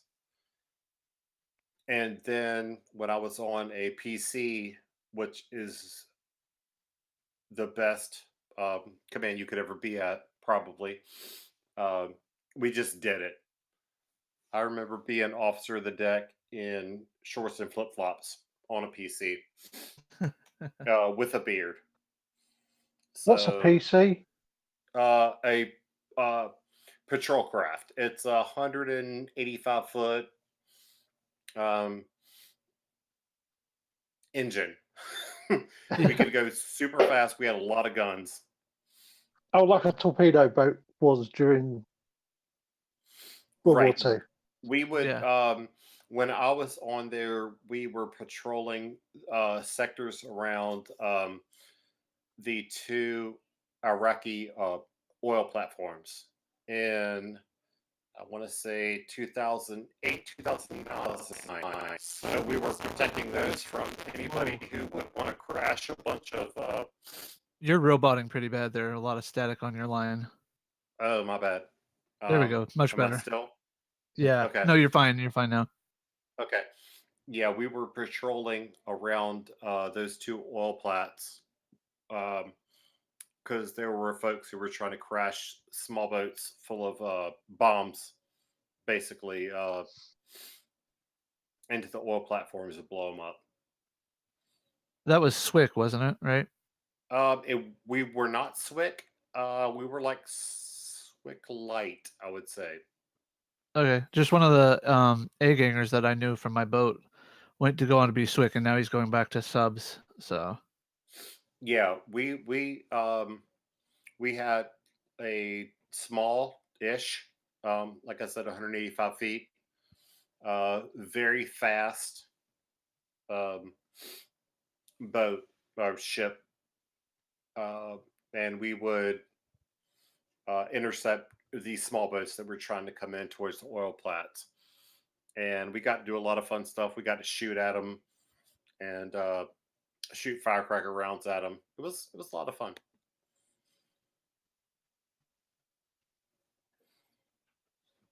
let's see. Probably one of my favorite things we did was surface right next to an aircraft carrier as they were pulling into Hawaii. Because they still had their whole squadron, coming around with them, and we're like, we know they're there because we were watching them. We heard the whole crew of them coming in on sonar, pulled in our towed array, and then waited for most of the surface ships to go past, and then we ended up going up periscope depth, and we were within probably about 150, 200 yards of the aircraft carrier, and we're like, Captain looks out the periscope. He's like, surface the ship. We surfaced right next to him. The fleet admiral was pissed at us for that one. I can imagine. Like how close into land did you pull in your towed array? Because we were off the coast of Hawaii, we Oh, so it's deep, deep, deep, and then shallow. yeah, Like all of a sudden. yeah. Oh, okay, So, that makes better sense. but I if you was were to look, thinking Norfolk, so that wouldn't make sense.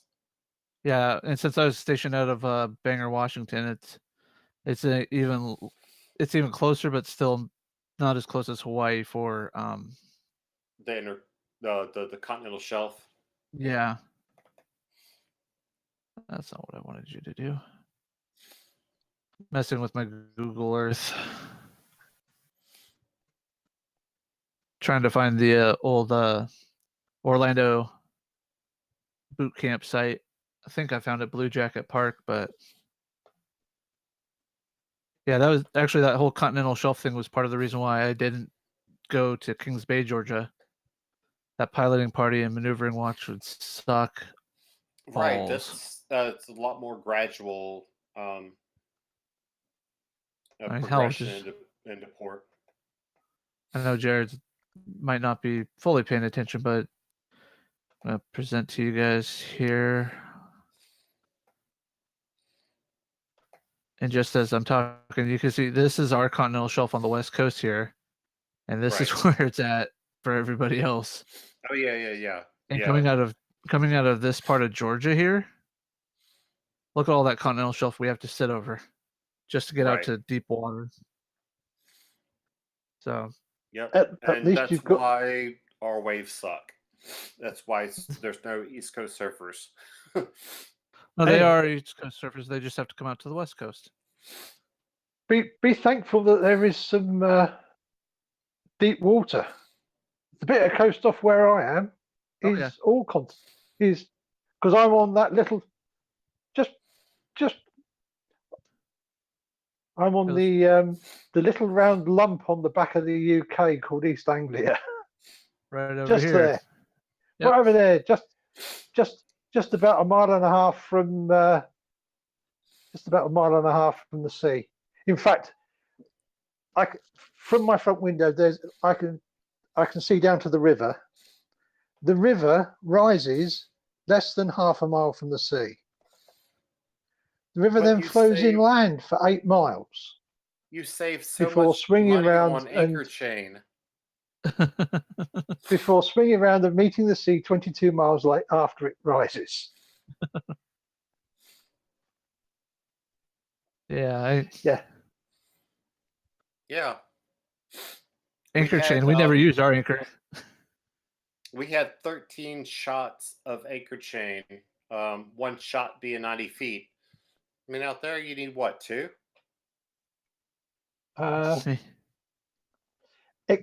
Right in the very middle and up a bit, I'm actually see where that picture's just popped up on the This one? coastline. No, Yes. down next that one. I'm just inland from there a little bit. About Okay. yeah. Yeah, you got that dark green bit there where that comes down and meets the river at the where am I? Right through. It looks like right through here. In fact, where that picture is probably where I can't see where that is because it's too small on my screen. This is what happens when you have a 5K monitor. Nothing is. Yeah, I know what you're talking about. That's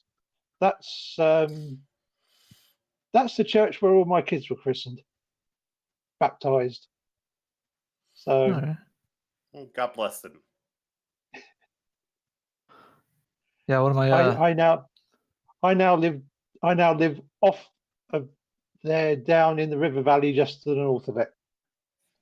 So I'm actually the road outside my bungalow is a whole 1 meter above sea level.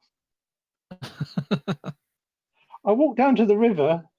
The river is at 0 meters above sea level. As you'd expect. And it's like 3 miles inland. And it's flowing away from the coast.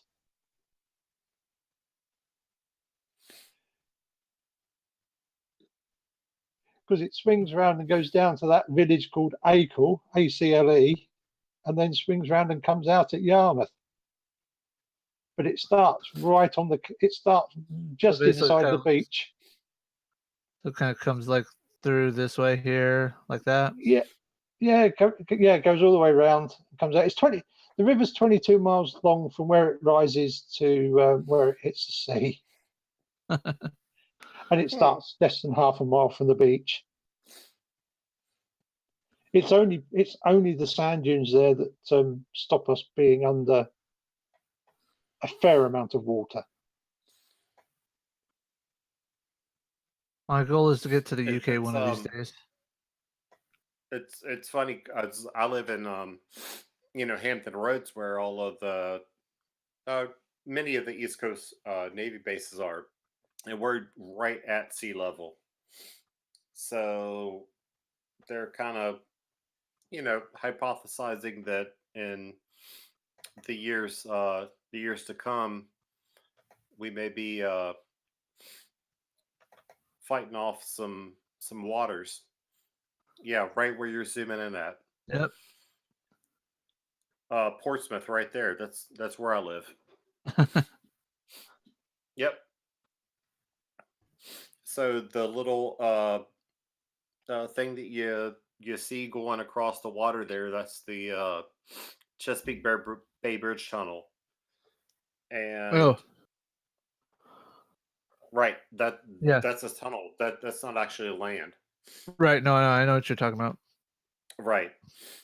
So when when we go out to sea from the the bigger naval bases, we actually leave from the James River, which is the body of water you see going up into there, and then cross the tunnel and then out to sea towards the east. Yep. But much of the land that you can see in there uh, is barely above sea level, which is why you see all these little bodies of water running up into the land masses. Yep. So No, much I've like so Go much ahead, like Alan. East Anglia, then flat. Yeah, similar, yes. Although, of course, um, the other thing about where I live, if you're into aeroplanes, is that within I counted up the other day, within a half an hour drive of the city of Norwich, which is half an hour or so drive from where I am, there is over 30 former military airfields. Right here. I Uh, think. most Trying to. most of which belong to the 8th Air Force. We're right in here. Hey, sorry, folks, I gotta sign off, and All right. I'll see you next week if we're all here. Yep. See you next week. Yep, See you take next it week. easy. All right, stay safe. Where is it? Trying to find it. Oh, when in doubt. Google. Oh, this is probably more it.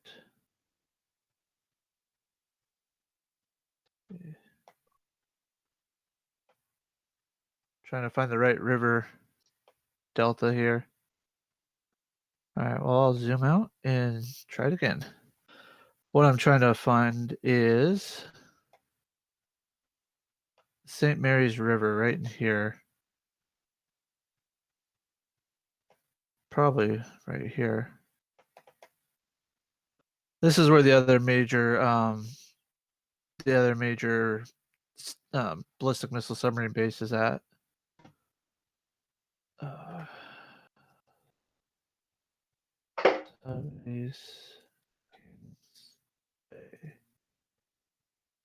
Georgia.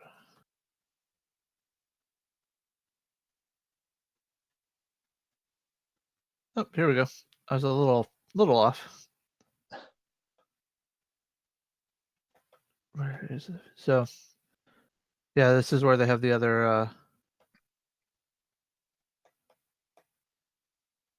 This is where they have the other ballistic missile submarines come out through here, and it is literally in the middle of nowhere, Georgia. And the nearest city is Jacksonville, Florida. Here, talk about nothing to do, and Is it? mosquitoes the size of birds. No, it's that bad, is it? Oh, the humidity down into the southeast of the United States is crazy because right now where I'm at, it is probably 85, 86 Fahrenheit. So what would that be Celsius? High 20s Celsius. Yeah. Yes, we are actually in the middle of a huge heat wave in the UK as well. It's pretty impressive. The temperatures we've been having the last few weeks. I did actually visit Florida for a couple of weeks holiday, Orlando in '97. But we came in November because I don't Yeah. do heat. I don't do heat. Didn't realise it was Thanksgiving, of course. We thought, well, we'll go the end of November. It's going to be quiet. Nope, not at all. Yeah, I know. I mean, Especially if you're going to like anywhere near Orlando, where Disney World and Universal Studios yeah, well, that's is. where we were. We stayed in. We had a villa in Orlando and somewhere, and yeah, the last week of November, and we're visiting Disney every day. There's a lot to do there, but yeah. Yeah, I mean, it was odd because that year we actually ended up having to put sort of jackets on one evening when we were out because it got a bit chilly. Yeah. They had 4 foot of snow. Kissimmee, that's where we stayed. Yeah. Yeah, they had apparently that evening they'd had 4 foot of snow in Chicago. So Just taking a look at what the temperature is here right now for me. Put in at 85, and that's roughly 29.5 Celsius. So yeah, that's the sort of daytime temperatures we've been having for the last 3 or 4 weeks. Because my daughter's been very happy because a friend of hers gave her a 16-foot diameter, 5-foot deep steel frame swimming pool a couple of weeks ago because making good use of it now. they are. I'm not going in it. It's too bloody cold. Yeah. I have a fairly serious back injury. It wouldn't appreciate cold water like that. Probably not. Especially not with what they've been doing with my medication. Like reducing it to nothing. I was gonna say, weren't you saying a couple weeks ago they were jacking it all up for you? No, they're jacking it down. No, when we say jacking it up, we mean like messing with it and. Oh yeah. Yeah. The week of the first one of these streams, they were just starting to reduce my morphine dose. I was on 120 milligrams a day. Starting tomorrow morning, I'm down to 30. I get 10 in the morning and 20 at night for the next week. Because it's going down at 10 milligrams a week. Wasn't too bad to start with because it was a fairly small percentage of the dose. Right. This last week where it went down from, where it's going down and it's 30% of the dose is not so good. Yeah.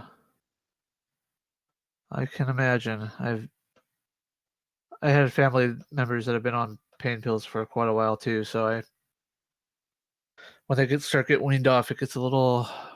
They get a little agitated. And they're not giving me anything. And they're not giving me anything to replace it either, which doesn't help. But yeah, I've been lucky if I've been getting 3 or 4 hours sleep a night, which is why it's actually no problem for me this week, sitting here at 02:45 local, staying awake. Because if I was in bed, I wouldn't be asleep anyway. I'm quite sure of that. Let's see, what is this? We're looking out Alaska way? What? Yeah, I just felt like I pulled up my Google Earth and decided to. Yeah, it's a grass fire. It's right along the freeway. Right along the freeway. The off ramp goes You're Oh, are you in talking about Canada Alaska there. Viaduct? Actually, That this is Canada Alaska or- right here. Oh, This Alaska. is, and then Canada's right here. Ah, Yep. okay. I am looking for a specific spot. And I good might luck have with went too that. far.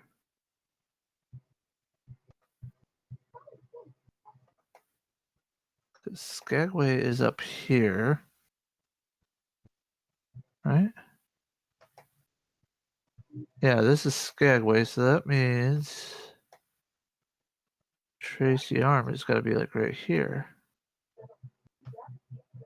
All we see is a white block when you do that. I Yeah. know. I'm just looking at the there's a spot for the glacier that I showed you last week for the cruise pictures I was digging through.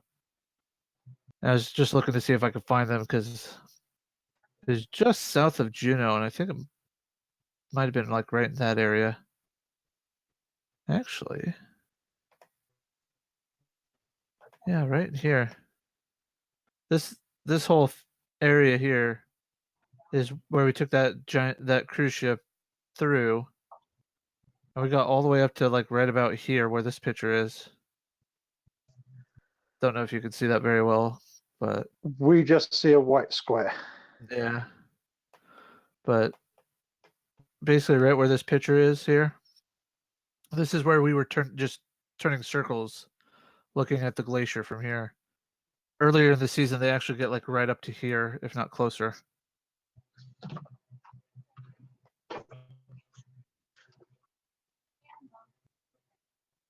Here, I thought that glacier was doing a whole bunch of receding. It's supposed to be doing.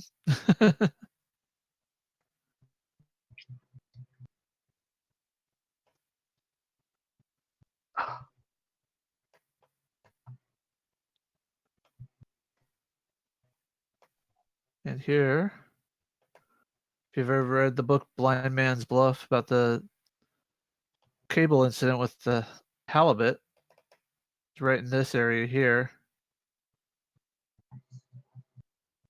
The USS Halibut was tapping submerged military lines for the Russian army through here, and they thought because it was submerged that nobody could get to it, that they talked freely over the line. Yeah. Interesting story to read about the halibut in that book.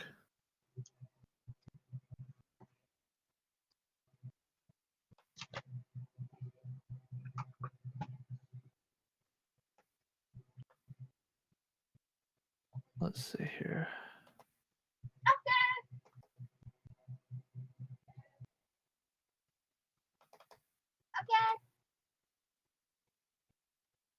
And this is right where we surface next to the aircraft carrier. You see that great big island over there? You mean this one right here? Yeah, that one. Did you know that they're actually that they're going to have to redo this map? Oh yeah. As far as I know, that shit is still erupting. Yeah. Yeah, it is. Getting a whole big shelf over there. Oh yeah.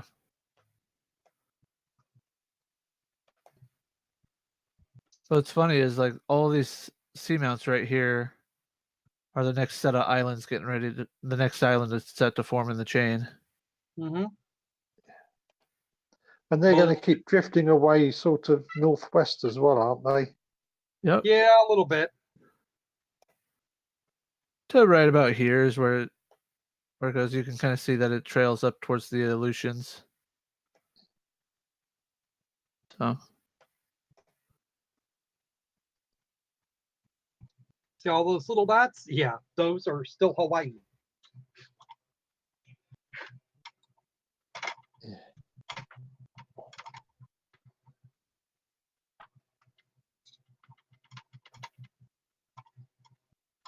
here we go. Midway. Yep.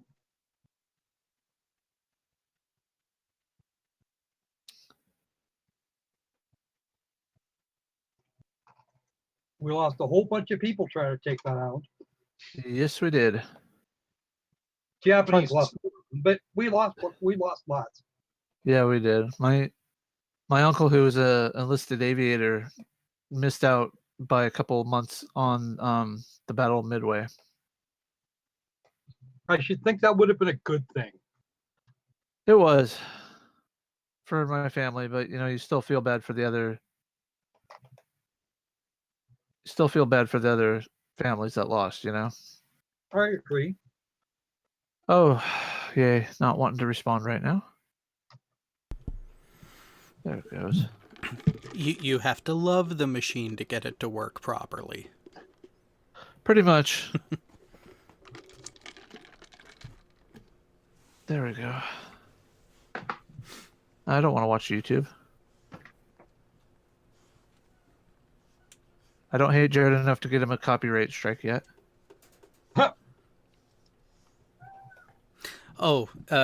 We were talking earlier about a particular voice file that I ended up putting in the Discord server. Oh, I did not hear about this.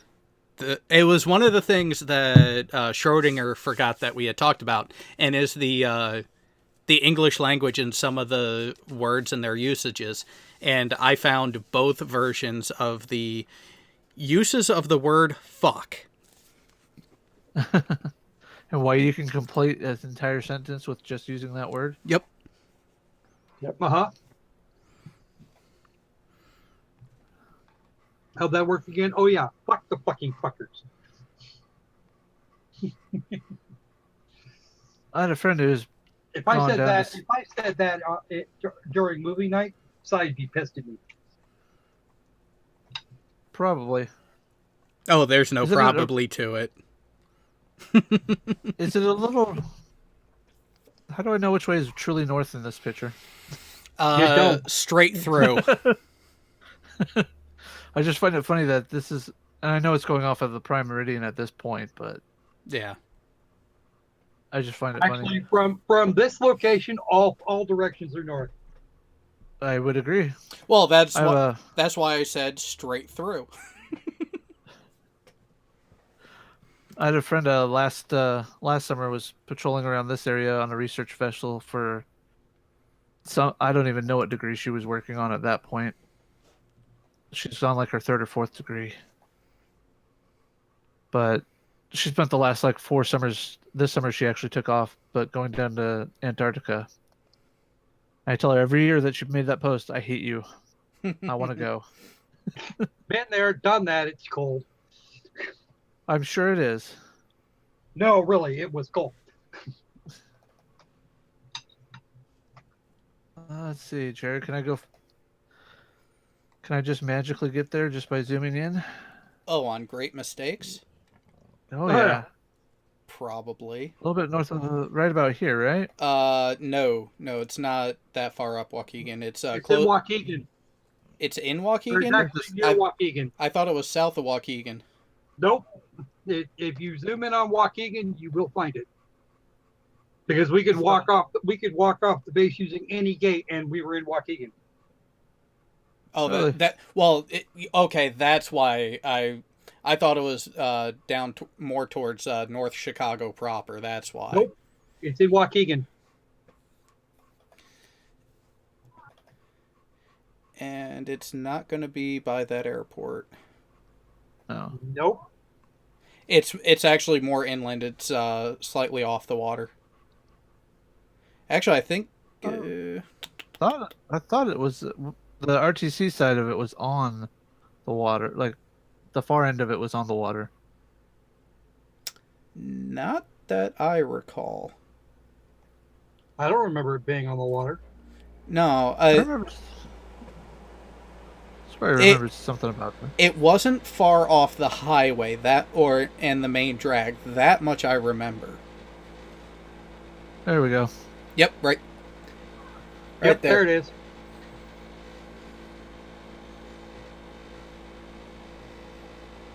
That would be the RTC.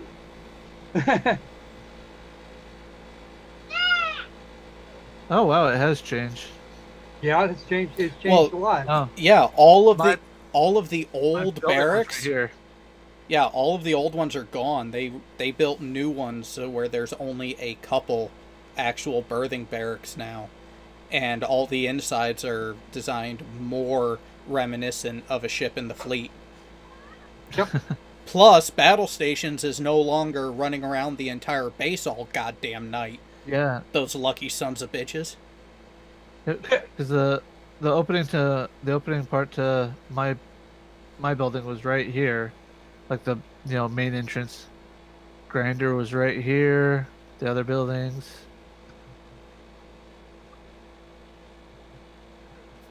Yeah, I've never actually seen this part.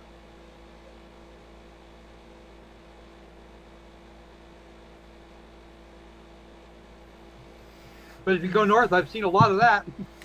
Yep. the tunnel, the good old tunnel. Yep, the tunnel right there to the other side, which is where medical, firefighter training, the confidence chamber, well, gas chamber was. Oh yeah, confidence. Yeah, they Uh, hated me there. Oh,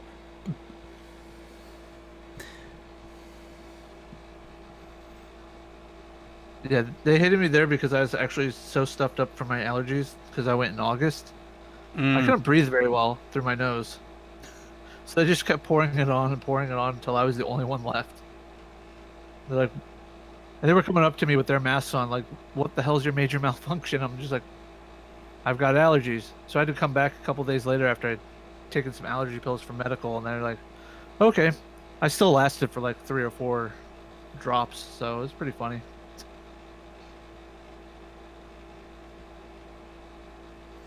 yeah. Can we move a little further north?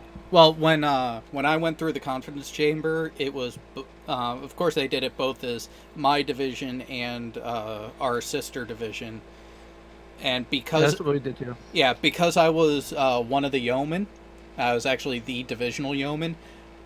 I was one of the last ones to go. Like, Actually, you know what? They have changed a lot because the berthing spaces were actually were just great big squares with a courtyard in the middle, and I don't see them anymore. actually, go ahead and scroll down just a little bit. A little bit more. No, go back up a little. I only wanted you to go a little bit. Nope, other way. And a little bit more. I'm trying to find where the pool was, the USS Indianapolis. I think it's Oh, that. I think it's right here. It's one of those two It was, buildings. right. Yeah. Yeah, because I think it was here, And I think firefighting is... No, confidence chamber was smaller. It was... yeah, no, Confidence chamber was behind the firefighting, which is the back building. There. yeah. Because I remember it's when you pool, go out, you yeah, go out into the firefighter. grass. Yeah, nope. I remember it was pool, firefighting, confidence chamber right over here. Yep. That looks like a big gas chamber. I wonder why.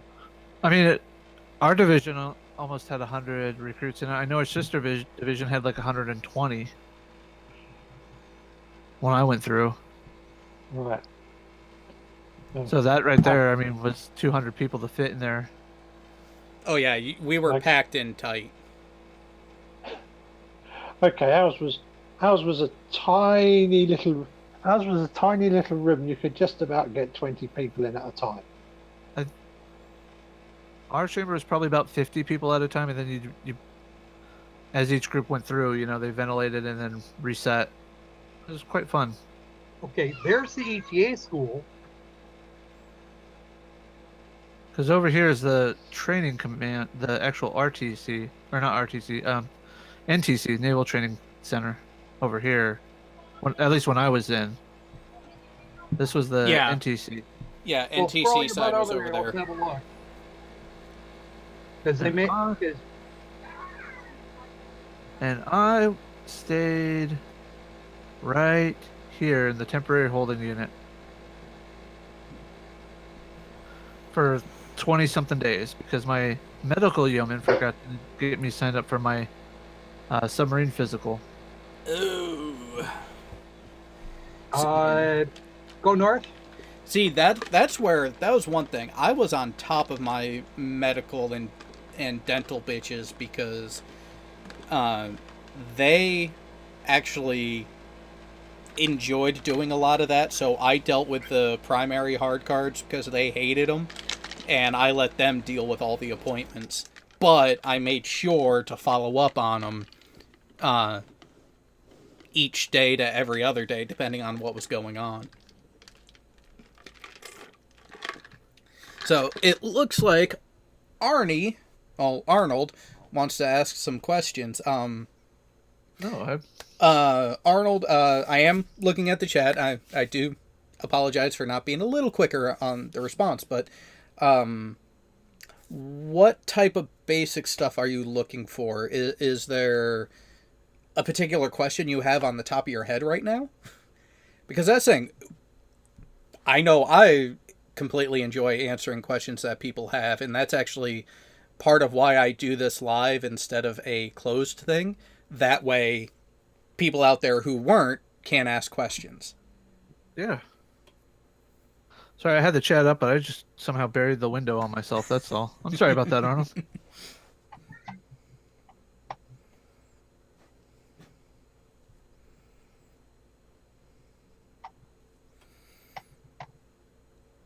Oh, he is. He was comparing to you bouncing around the globe to when he was playing Risk. Playing Risk. Yeah. Which, that's the thing. When you really look at a lot of the places that the U.S. military has decided to put a footprint, both in the continental U.S. and out, there is a strategic purpose for every single one of them. And actually, earlier today, I was talking with GeoStrabber about it, because we were talking about some of the comments that Trump has made over the past week concerning NATO and militarily supporting Europe. And I'm kind of on the fence about it, because I understand where Trump's coming from because of how much of the entire EU, the entire NATO defense budget is funded by the U.S. We are by percentage, we are the highest funding country. So I see Trump's point there, in that we're paying all this money to these other countries to fund their militaries instead of keeping the money locally and taking care of things within our own borders. So I do agree with that on principle.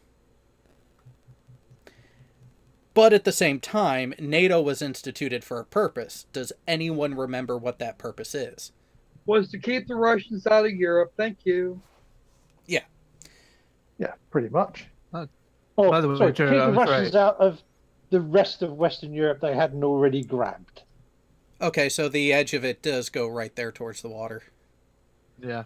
See, It was the it's the NTC side. Yeah, it was the NTC side that I remember, because again, being in THU, I unfortunately had to go there. Yeah, but so I understand the purpose for having our military presence there. And actually, Geo clued me in on a German joke that is... I understood it as a joke and I found it funny, but I still wanted a little bit of clarification on it.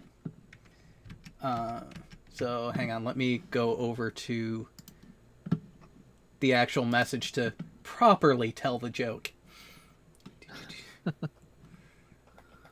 It's probably funnier in German, isn't it? No, it actually translates well. Holy fuck, that's right. We did talk a lot about the tanks. Well, because it parlayed into a conversation where we were comparing the Leopard 2 line with the Abrams. Right. Right. Because we can't lie. The Leopard 2 has kicked the shit out of the Abrams the last 2 years in the tank Olympics over there. We've lost to Austria. Why aren't we making a new tank? Money. We must make a new tank if that's the case. No, instead of trying to completely redesign the Abrams, they are trying to update it to be in line with the 2A6 variant of the Leopard. Well, good luck with that. All Exactly. the technology in the Abrams is freaking antiquated now. Exactly. This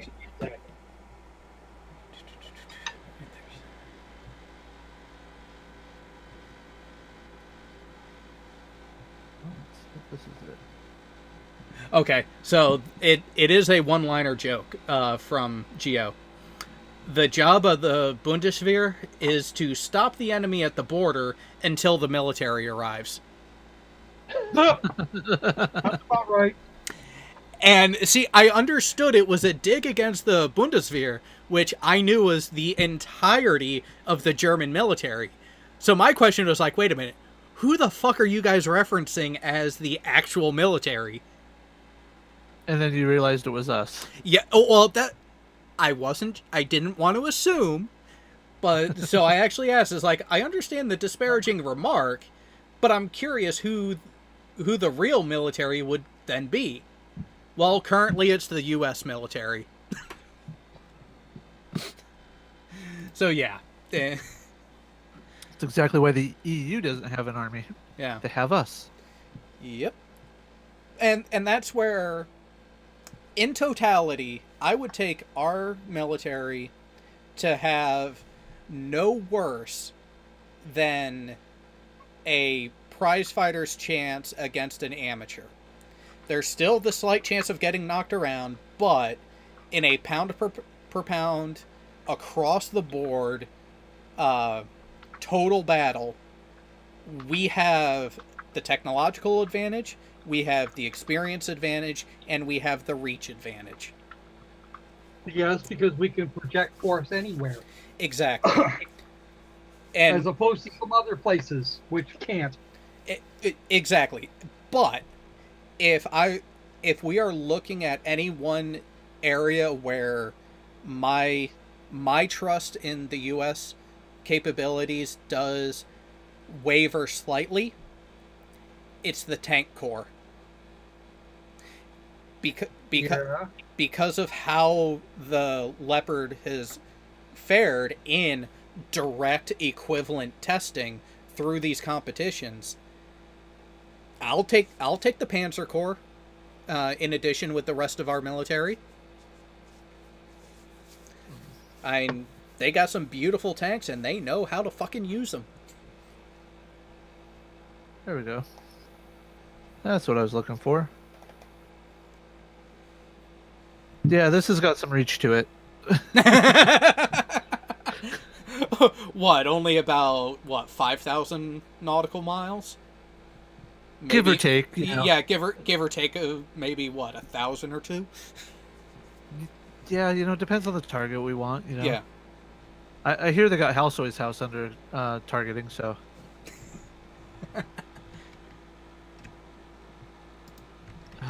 Oh, did you hear my story about surfacing next to an aircraft carrier? Yeah. Oh, I was listening the entire. I thought you were, but yeah. I was listening. I just had my mic locally muted because I was helping a friend with a technical issue. Yeah, could you imagine the fleet admiral's response to when we surfaced right next to it? What the fuck? Oh no, that would be the mild end of it. Trust me. Oh yeah, it was. They'd be asking he'd be asking for somebody's ass. Well, when we went to the enlisted sub base bar, that when we pulled in that night, there were a few sonar techs that were from the attack boat. I want to say it was the Olympia that was part of the group. They're like, we didn't even know you guys were there. Like, we're the giant hole of water. How did you miss a giant hole of water? They're like, yeah, we missed you guys. Yeah. Oh, and actually to address a comment that came up in chat, if either of you guys, Squirrel or Jay, have not seen any of the content done by Lindy Beige, go watch it. Guy is... I love his knowledge of military history and history in general.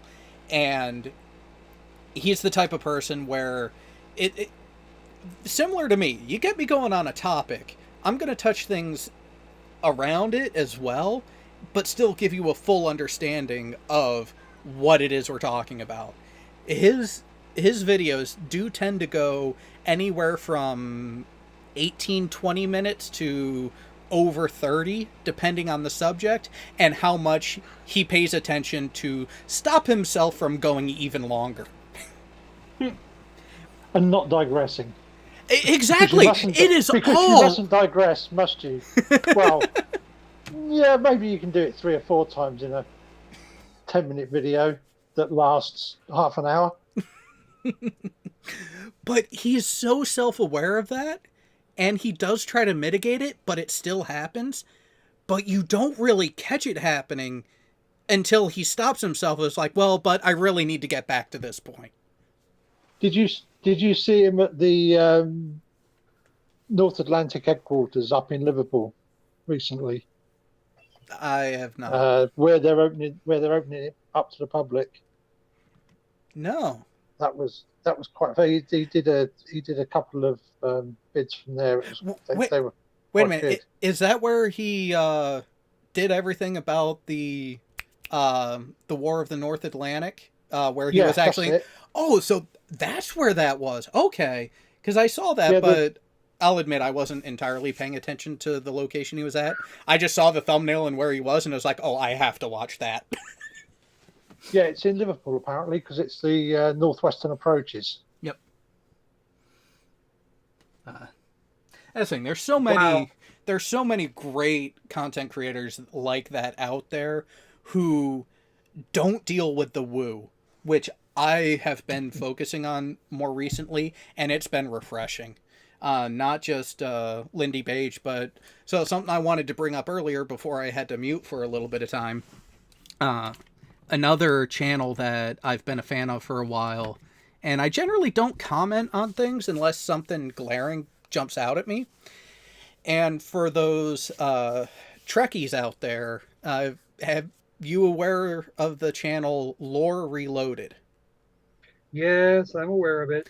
Okay, so he's in the midst of doing a 3-part series talking about the Starfleet uniform through chronology and how it's changed and why it's changed, both in canon and touching a bit of the production side, the reality bit to it.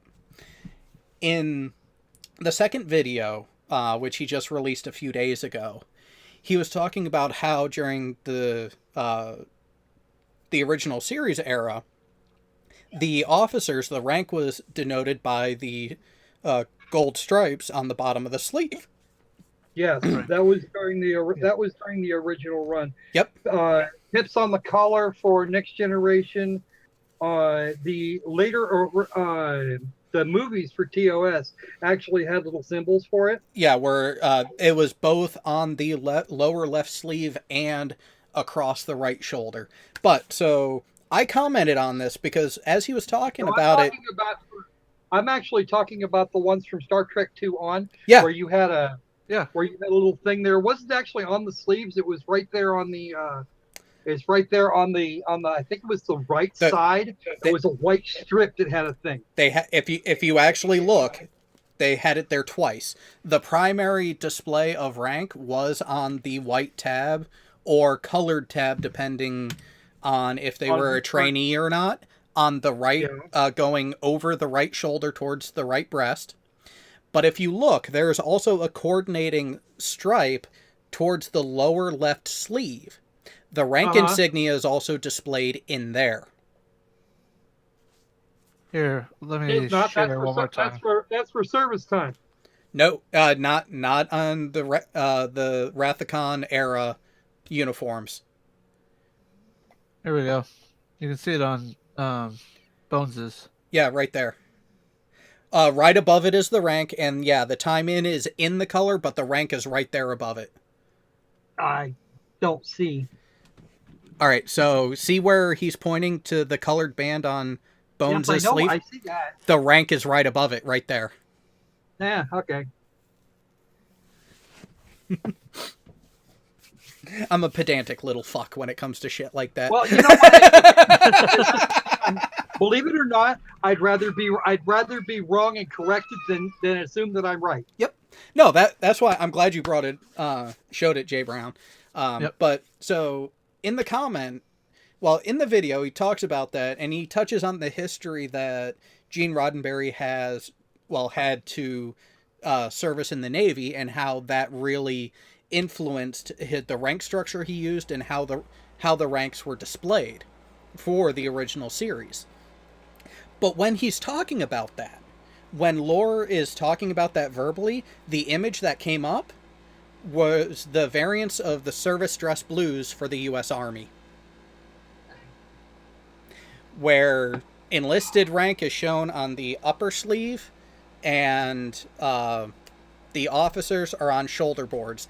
There is a gold band at the bottom of the sleeve, but it was not rank related. So I made a comment mentioning how there was this disparity, and just future reference, try to be a little more mindful of something like that.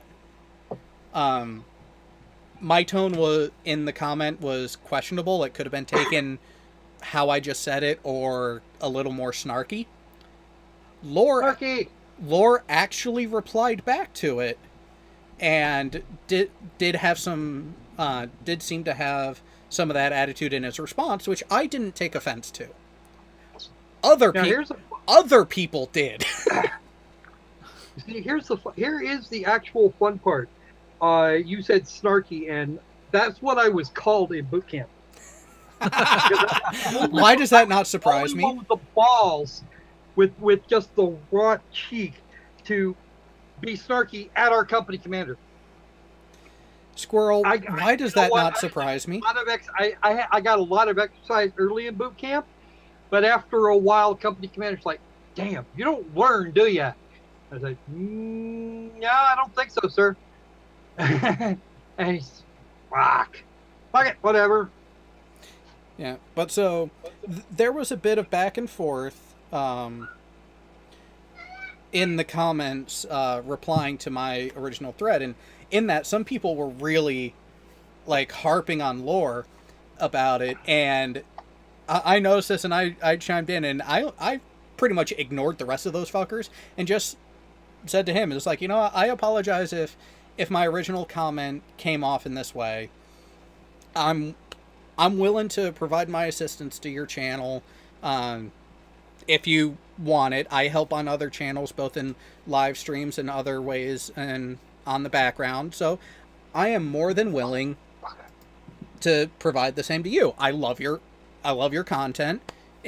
Nothing disparaging meant by how I responded, and we were very cordial and kind of that way, but he acknowledged how he came off wrong, and it wasn't my fault or anything. He was more annoyed at everyone else. And in one of my replies to that, I said, yeah, pretty much fuck them. I never actually got the uniforms for Enterprise. I've seen the whole series, but I never actually got why they did that. The genesis, well, the genesis of this. Think about the coveralls that we wore underway aboard ship. And why would they do that there?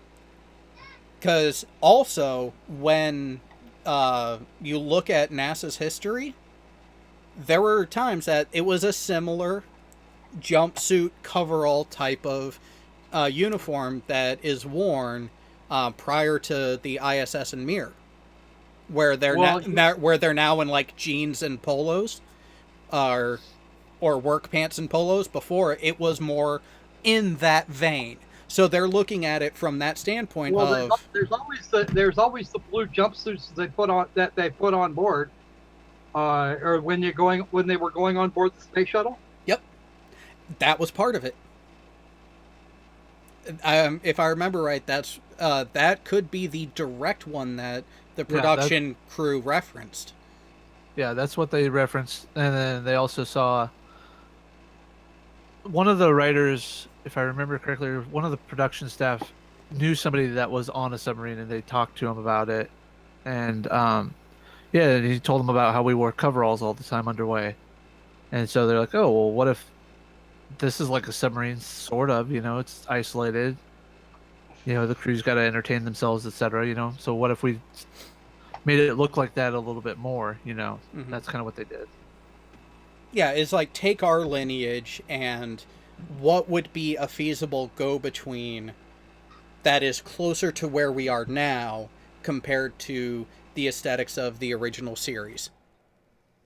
And this is where I take issue with Discovery, where they were touting it as just this segment of the Prime Universe in between Enterprise, but closer to TOS, and then they completely fuck up the aesthetics. And not just in the uniforms, but in the ships, too. Well, I haven't watched any of it. Not only do you have that, you also have what you would call it. You also have the Klingons that they completely redesigned. Oh yeah, and their ships and technology. Whoa! Part of this is what they were originally going to do for the movies. Yeah. Yeah. No, going the more subtle, the all red with the change was definitely a better idea. I agree. That was a much better idea. The other thing we've got here are these are the Starfleet symbols on the front. Each ship during the original series had its own, and you wore that. Yep. That was the one for Enterprise. That one I never paid attention to. I've watched the entire one for the original series Enterprise. Yeah, and people seem to have forgotten that. Yeah, because when you go back after Enterprise got back from her 5-year mission, they changed them all over to that. Because it was to honor the Enterprise as being the only ship to survive its 5-year mission. You're right. Absolutely correct. Actually, I find it interesting that in the altered universe, the two Spocks universe, I like to think of it, Enterprise has been effectively destroyed now twice under Kirk. Yeah. The first time they dumped their freaking warp core, which cripples the ship completely and cuts most of the power. And the other time it was literally torn apart. Yeah, in the third one. Yep. And actually, no, if you want to be technical, it's 3 times in each movie. Yeah, it won for a movie. You're right. And the second one, it got torn up pretty bad and damn near was obliterated. Yeah. But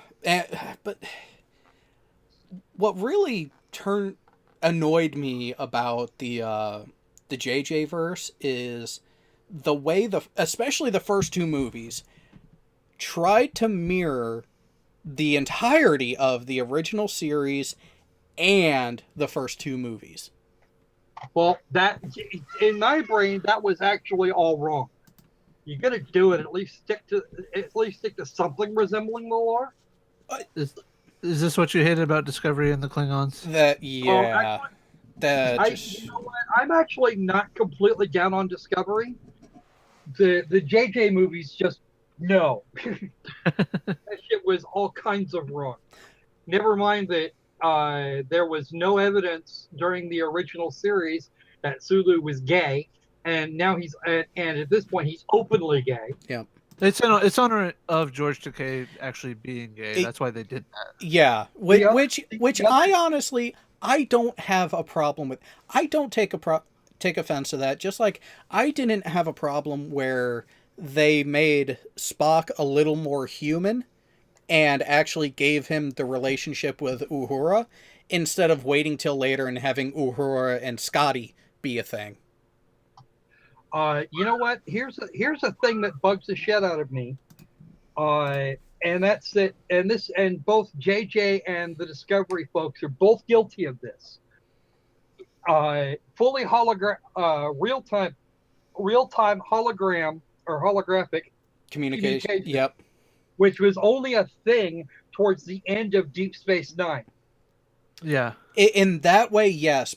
The justification they give is really fucking thin, but can be slightly plausible, where what we see as the view screen throughout Star Trek on television, it was actually meant to be a 3D well, yeah, and the movies.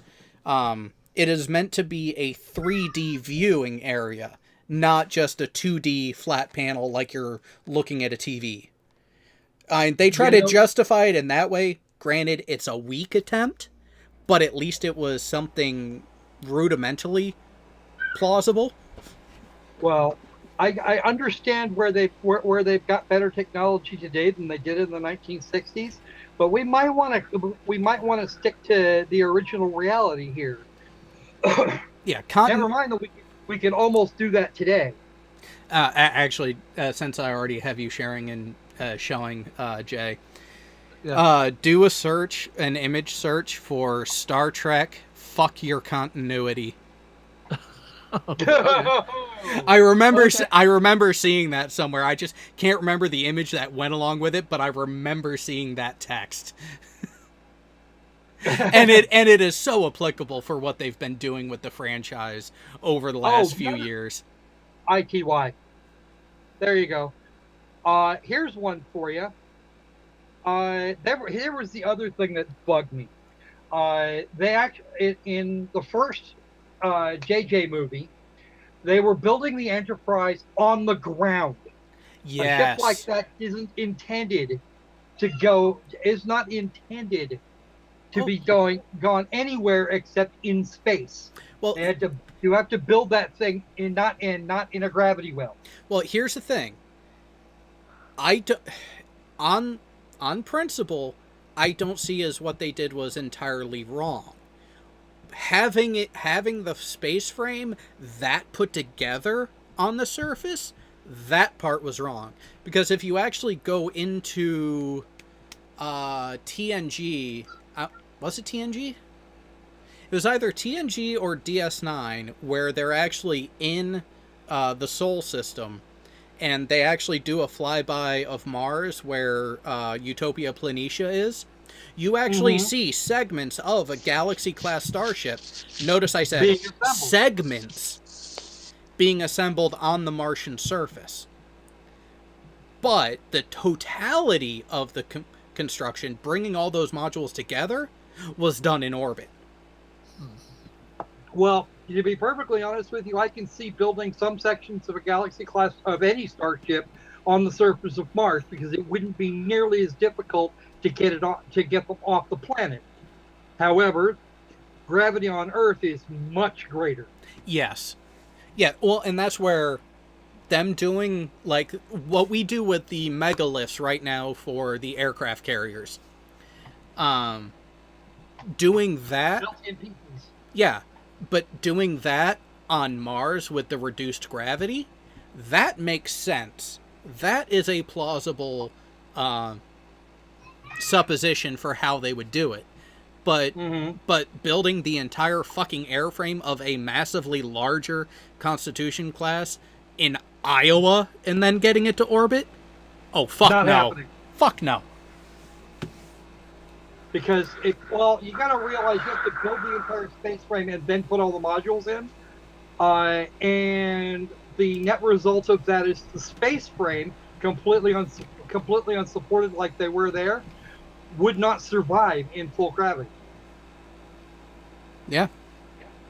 Not unless they've got super strong materials that we have no idea how to make. Well, and even then, a lot of people wanted to criticize a couple hundred years from now for that. Yeah. Well, people wanted to criticize how the original Enterprise was designed from a visual aesthetic, saying that, the support structures for the nacelles appear to be too weak for the stresses that they would be subject to. There you go, Jared. Oh, damn. Okay. You know what? Save that. Put it in the Discord. That is going in the slideshow.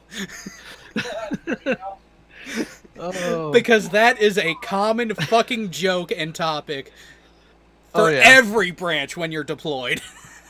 I thought you'd like this one too. I had it up there for a while. The triple face bomb? Yeah.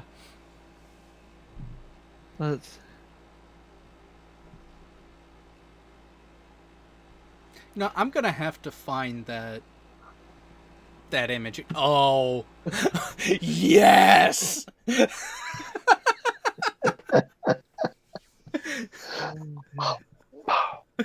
uh, Uh, well, to be perfectly honest, it seems like today's military and a lot of other places think that touching at all is inappropriate. And that's not how humans work. no, we are a very tactile species. What the fuck is that to the bottom left next to the X-Men thing? That looks like law. No. Oh, I know where the fuck that's from. Oh, yeah. She's a character on a kids show. Oh, Lazy right. Town. Back. Yeah, I don't know the character's name, but I know she's in Lazy Town. Yeah. I don't remember her name either. Family Guy. We could look it up, but it Yeah. probably wouldn't do us any good. Oh, here we go. Alright. The Milky Way galaxy as defined by Star Trek. And this is Voyager's path back. Yeah. Well, roughly.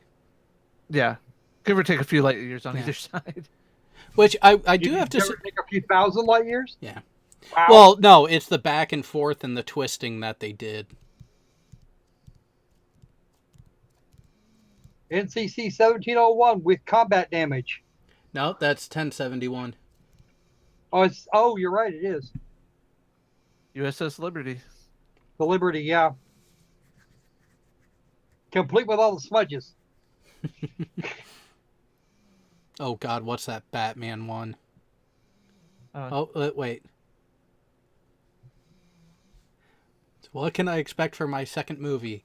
Well, in my second movie, I fought Count Dooku and got my hand chopped off. Yeah, and in mine, I fought my father and got my hand chopped off. Dear God, you don't think that's gonna happen to me? No, of course not. That's because Rey is invincible. Ugh. No, instead they got Admiral. They got Vice Admiral Social Justice. That is certainly one way to describe that.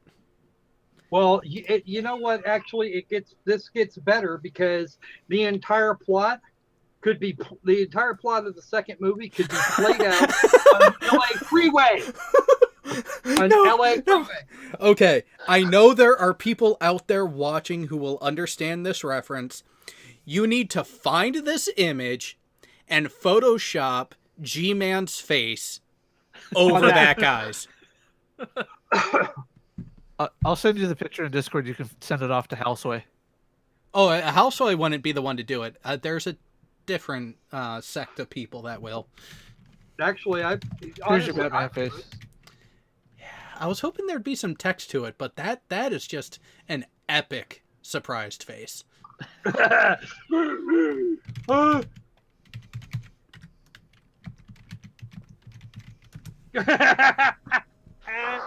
Oh, damn. Good old Picard. Picard is always great for a meme. Well, yeah, especially triple face bombs. I'm firing my laser. Oh God, Laser. I just found an image of Harry Kim, and there's a lot of text to it, and you don't need to see the image. I'm just going to go ahead and read it off. Works hard for 7 years on ship stranded in Delta Quadrant as a model Starfleet officer. Builds astrometrics lab. Has been captured and tortured on multiple occasions. Multiple shuttlecraft accidents. Had his genetics manipulated by aliens. Died, has been irradiated, has been shot, has been back in time and in other dimensions, sucked into space and killed, had possibly less sex than Geordi, still an ensign. Yeah, I know, Sounds right? about What's this? What is this? That is a more appropriate view of the political alliances in the Stargate universe. Okay, that's Stargate, not Star Trek. was like, what? That doesn't look right. It Oh, actually looks like a mixture of both, actually. no, I can tell it's Stargate because look in the lower right. Lower left.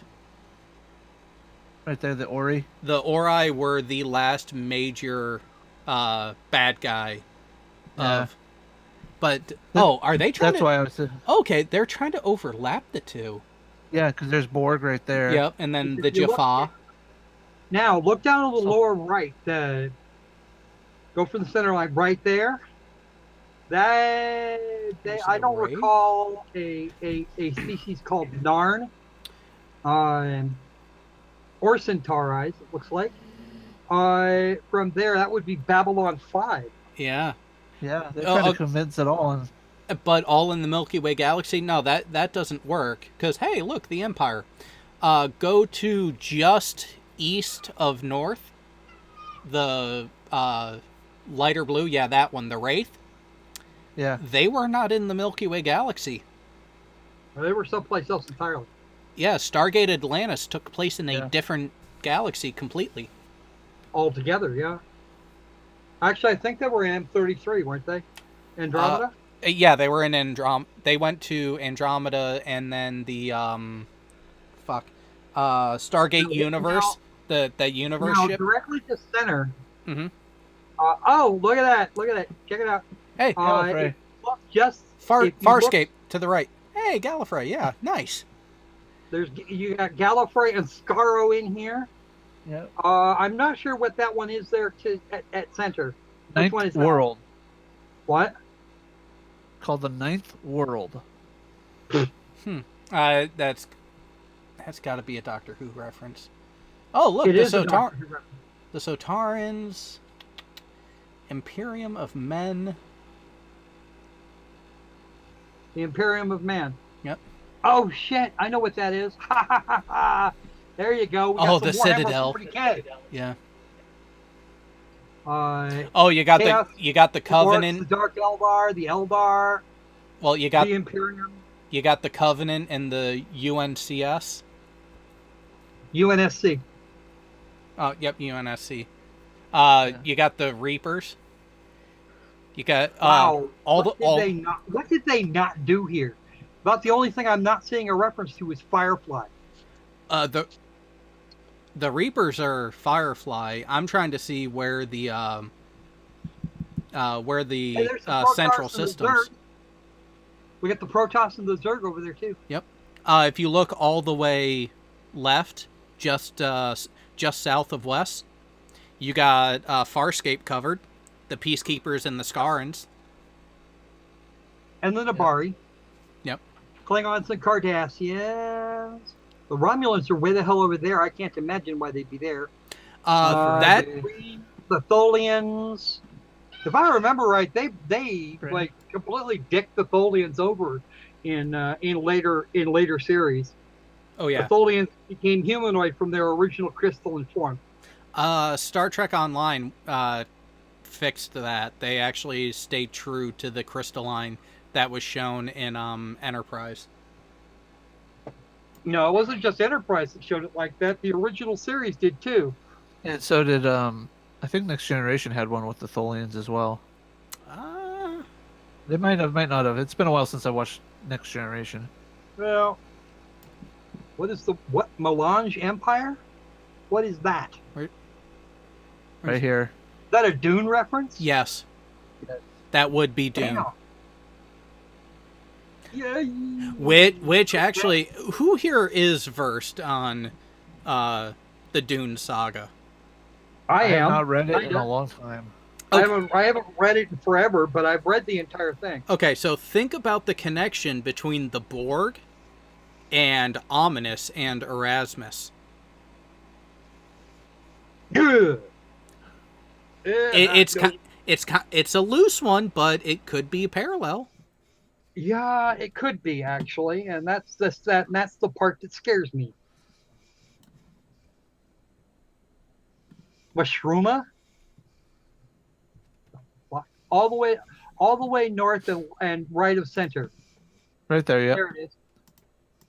Where the hell does that come from? I have no clue. I don't know. And here I thought I was in good shape. The Satarns, the Rutons. Wow. Just wow. This was a nice Terminus find. systems, the Attican Traverse, and the Citadel. Oh, right. I know what that is. Middle That's Earth. Mass Effect. No, Mass Effect, yeah. This I'm hovering right over what's supposed to be Middle Earth. Interesting. Wow. They even got some of the fantasy stuff in here. That's Well, save that. yeah, it might be good.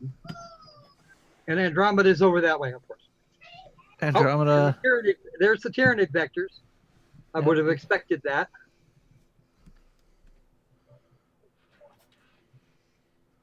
The Reapers, the Ori. Wow, they went pretty nuts on this. Yeah. You know what I think? You know what I think they're doing? Hmm. I really think that they're trying to show they're waving around their sci-fi cred with this.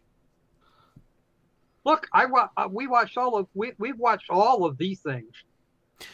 Yeah, well, and some of it is game based, some of it is purely literature, others are film media. They definitely have a beautiful combination of it all. Whoever did this did a great job. It's just I think Moving down. it's canceled.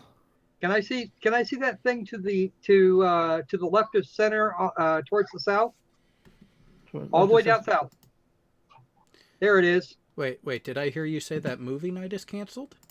Yeah, I just got a Twitter from Sidestrike. I'm not home yet. Have to scratch the show for tonight and pick it up tomorrow night. Okay. I'm good. Yay! Hello. I don't like it. I don't agree with it, but I accept it. Is that the Colonials from Battlestar? Yeah, it is. Colonials and Cylons from Battlestar Galactica. I was wondering where that reference was going to be. Yep.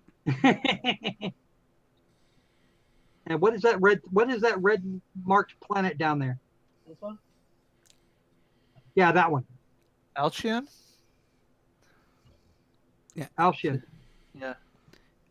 You know what? You know what I don't see here? I don't see any kind of Star Wars. There isn't. Yeah, any. you do. The Empire. Okay. But no planets or anything to help. Nope. And that because it was a whole galaxy in and of itself. I mean, that would be hard to put it right in the Milky Way. Well, and that's where I give them credit for doing this, but a better representation would have been a multiple galaxy map. Yeah. That's always fascinating me is how they actually chart things three-dimensionally in space. I've always wanted to figure out like the plotting system, how they do things like that. It's a 1, 2, 3. It would use the coordinate system instead of being like we technically use a 2-coordinate system. Right.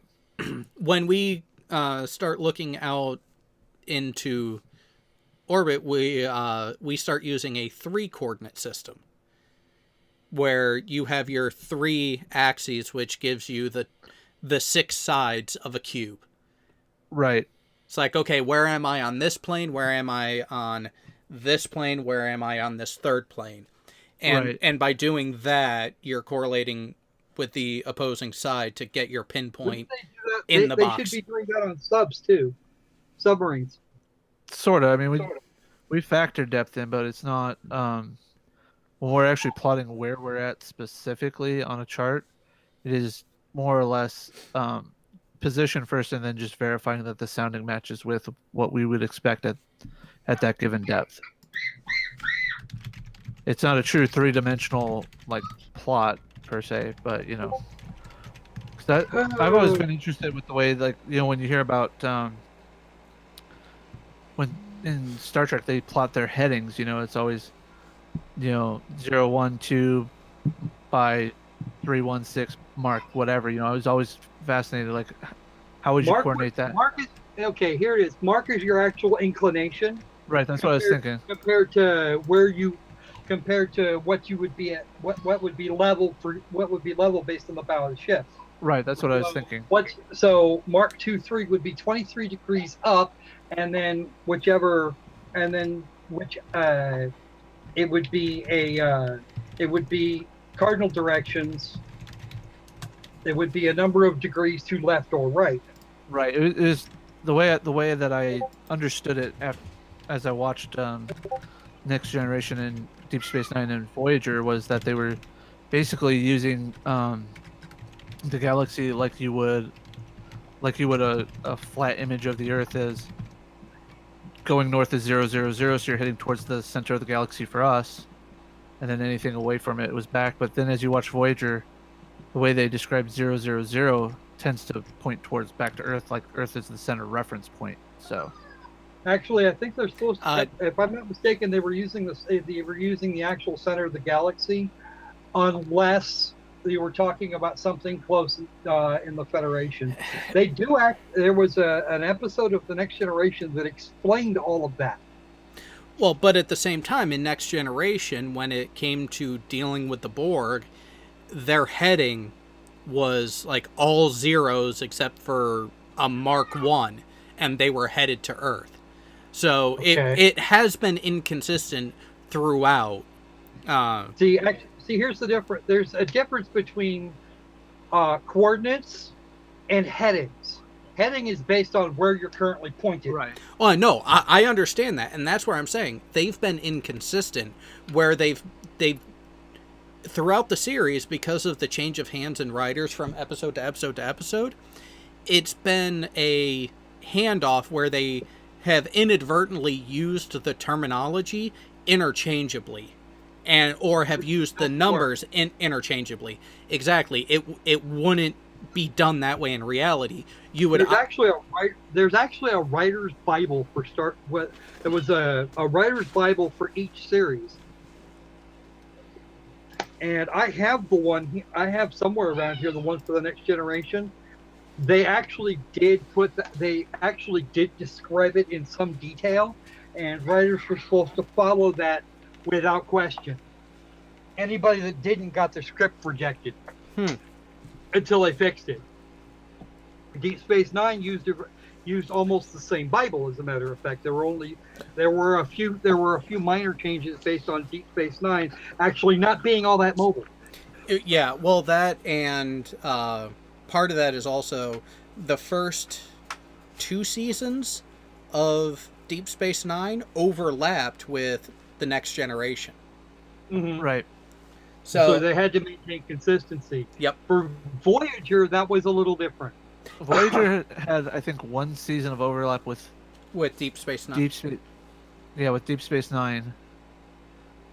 No, they did have multiple seasons overlap, because when Voyager launched, Deep Space Nine was still in the black with the colored shoulder uniform. You're right. But they ended the last couple seasons in the gray from First Contact. Right.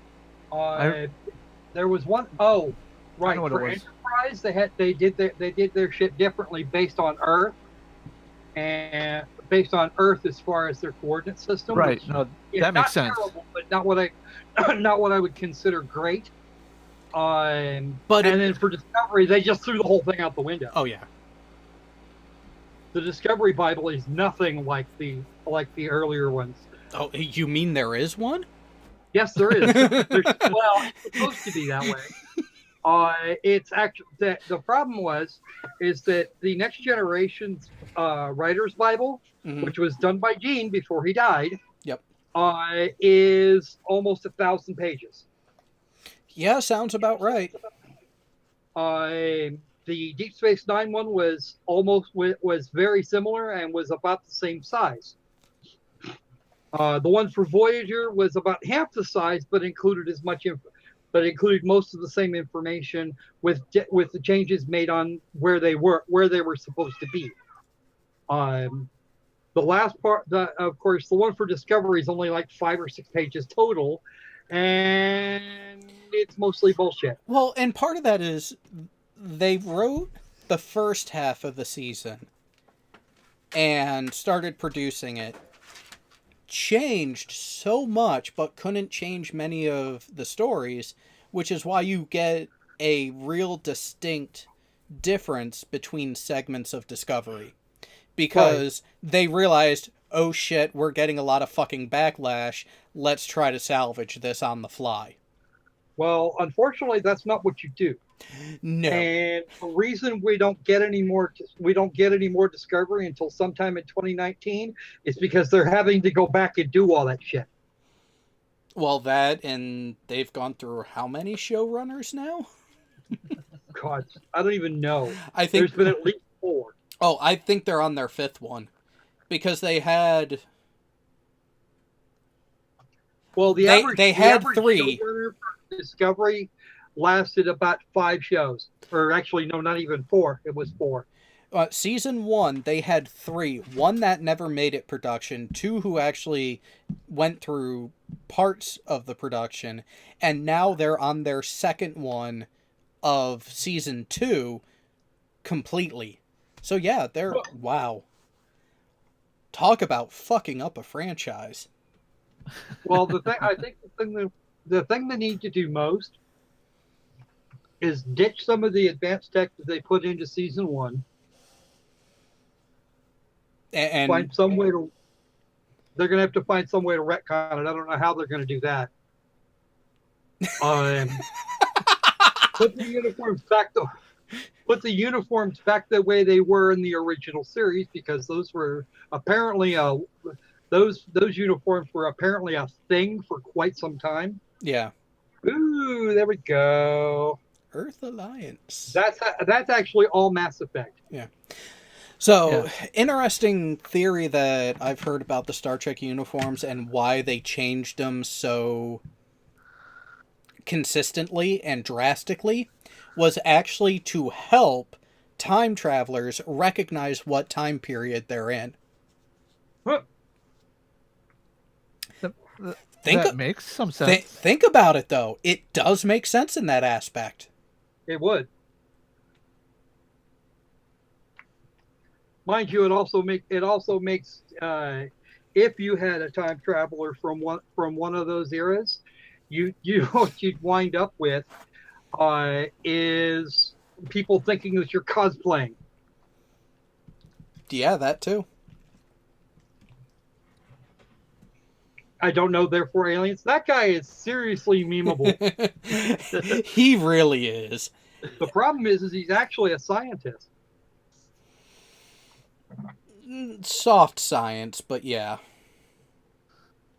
Ooh, my box is here. I'll be right back. All right. Oh, what's this Vader one?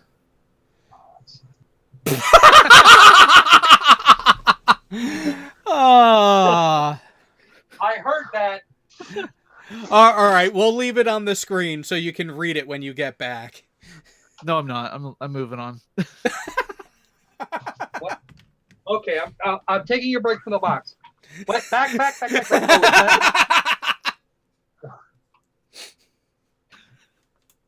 Lord Voldemort. No. Oh, what was that one? Oh, it's R2-D2. I loved him in Star Trek. Yeah. Oh God, please. Oh God. Really? Wait, what? Von Helton No. in Quantum Leap? That would be scary.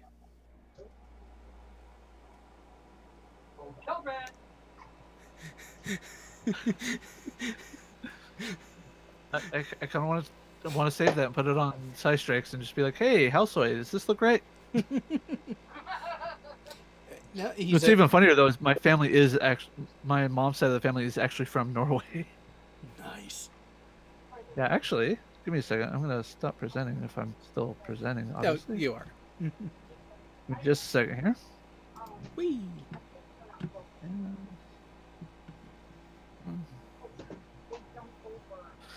All right.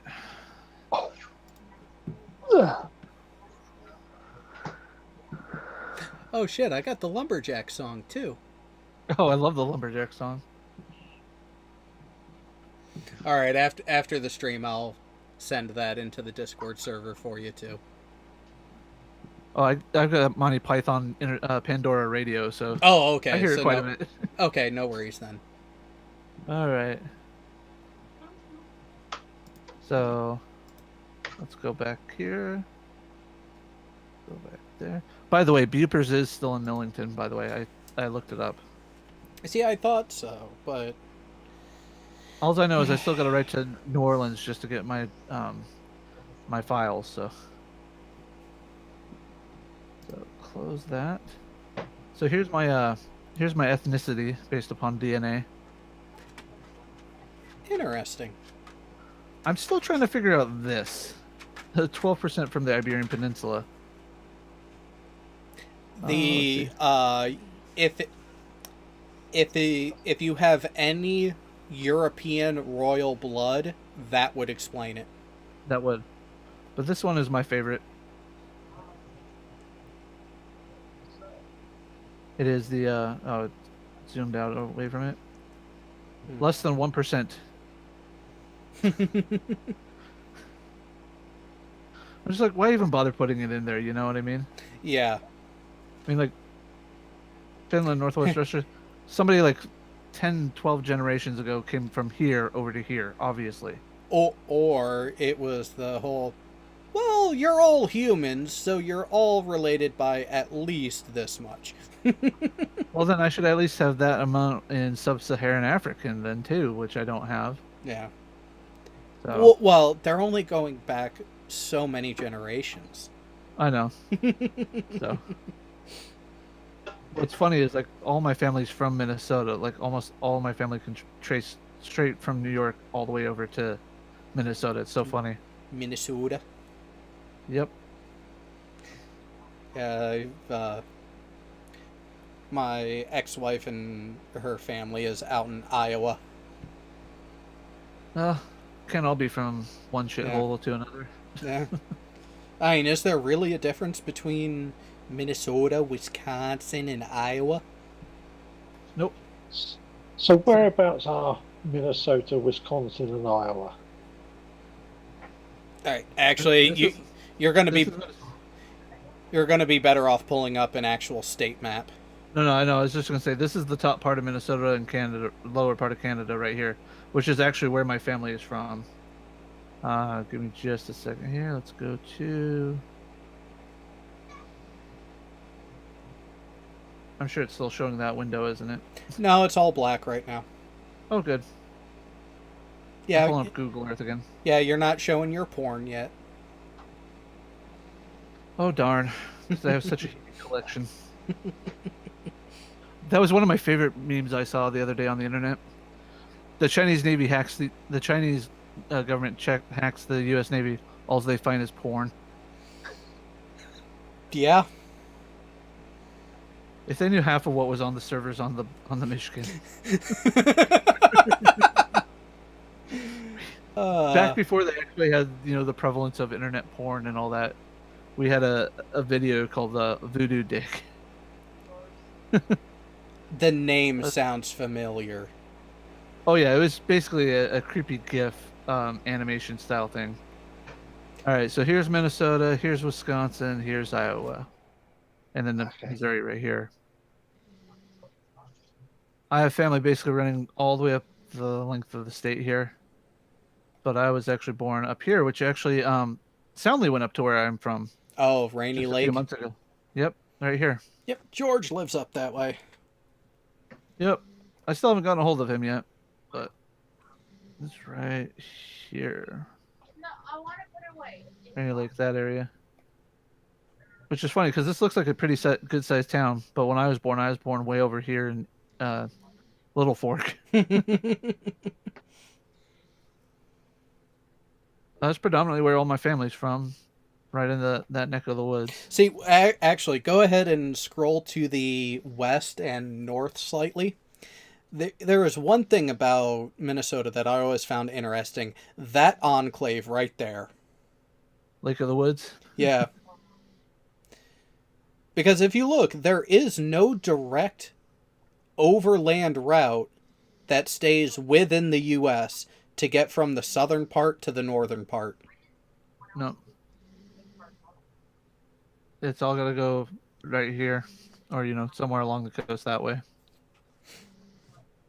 But, it's really funny. Washington has the best one yet.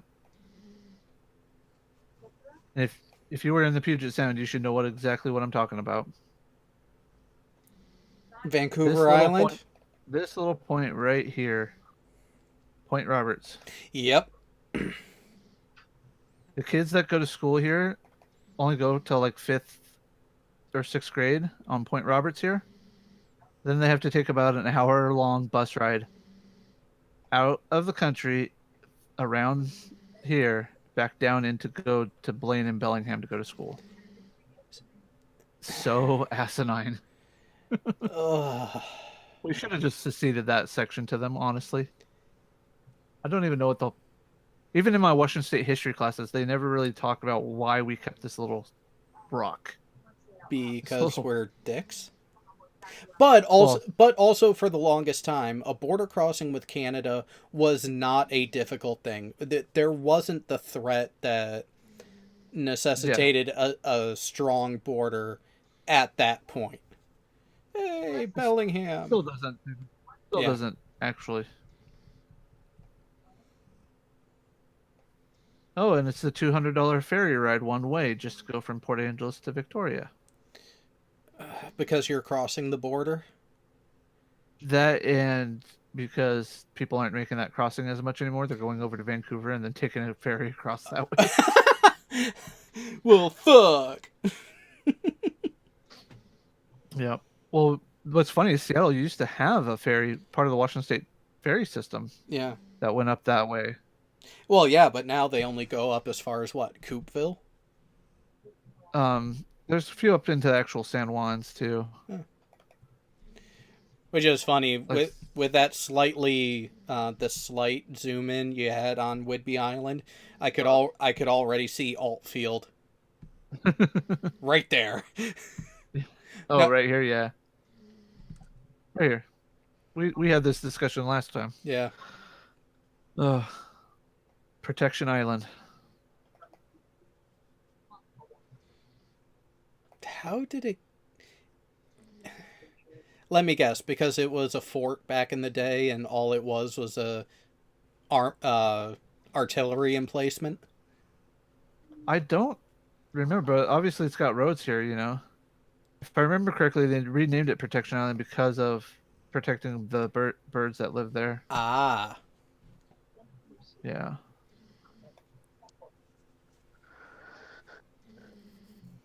Yeah, The fact that we're all so easily amused with Google Earth for hours on end. Well, it's the natural curiosity that we actually embrace that some people shy away from. While they claim they have the curiosity, but they don't really want to accept any fucking answers except the ones they make up themselves. Okay, I'm back. Yeah, Yeah, I spent about 3 hours the other week just looking for former 8th Air Force air bases that are within less than an hour's drive of where I live, and I think I got over 30 of them. Well, what's really funny is when I was in high school, I graduated with just 10 other people. That's how small the school I went to. Wow. Wait, and that was high school? Yeah, we were K through 12. And if you threw in the preschool students that we had about 250 kids when I graduated. Like, for all grades. All grades, 250 All I'm kids. going to say is damn. My freshman class, when I arrived at the high school I started at, was almost 700. Yeah, well, we would have to drive out here to go to basketball and football and stuff. Like to say, This- my graduating class was 300. This is the road we would take. It is no better than a one-lane road at times. God. Imagine doing that on a school bus, and not like the newer school buses that have nice suspensions and anything. We're talking about the old ones with the huge engine on the front end. Ooh. Yeah. My condolences. Those things were violent, evil, and cruel. I have to admit, I like this with Google Earth now. They got actual water rippling. Yeah, I noticed that as you were zoomed in. That is a nifty little touch. And we also play it up here at Clallam Bay, but there's also a school right in this area, right here at Crescent Lake area. It went by 2 different names. One of them was Joyce. The other one was Crescent High or something like that. Oh, Is it me, or does in Alan's picture, does he have this like huge grin, this huge open grin on his face? Is that the right one, Alan? Oh, the flight photo. Yes. Yeah, I think I had a big, huge open grin on my face. Yep, that's the one. I On think the they left had hand. I think I was laughing or something. I can't remember why, because it's a bloody long time ago now. You know what? The guy on the other end has the same sort of grin on his face. Yeah, I mean, you know. You weren't much more than a tot for this picture, dude. Seriously. Well, here's some. I was 19 when I joined the RAF. Well, here's In something. 1983. Damn. Okay, yeah, 1983. Wait, what month was I was that? 2. Wait, what month was that picture taken? I joined the RAF on the. I attested, which is what they call it when we join up, on the 1st of November 1983. All right, and That was 2. And that picture was taken how long after? Within the month? Basic training was 6 weeks. We passed out of basic training. That picture would have been taken week 2 or 3. Week 3, probably. Okay, so because they took the course photos late fairly November, early on. early so late November. I was 1 month old. At least you were still breathing in and out. That is just, hey, Aberdeen. My hometown, where I grew up. This entire side of the city is nothing but swamp. Ew. The shopping mall we have there, the South Shore Mall, you can actually walk and feel the roll of it having settled oddly from the swamp because they didn't drain it properly the first time. Well, I probably did so the second time. My Uncle Corey's down there. You know, I came across a video yesterday where a guy had a bubble in his lawn of groundwater that had swelled, that had come up. Yeah. And he has a pick, and he's out there trying to poke it to get it to start to flow and drain. And it ain't working. Here's my old high school. So, this building, and this building, and this building were all part of the old high school. Oh, wow. Or the old school itself. They tore it down into sections and to make room for this building here, which is this side is pretty much the high school side. Mm-hmm. Down here's the junior high lockers, and when I was there, this was the 5th grade classroom and special education kids, and then here was the 3rd grade classroom right here. Yep. This was the rest of the elementary school, and the preschool was over here in the old school gym. This was the cafeteria, the wood shop / auto shop class, the bus barn, and concessions for the football games. Yep. History and foreign languages were over here, and this is the district office. All right. Want to get a really fun comparison? Go to Norwich, Connecticut.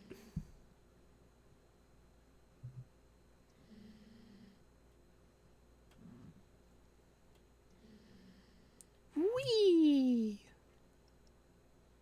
We're flying faster than the speed of sound. Ah! All right, go ahead and zoom in. Well, actually, let's do it this way.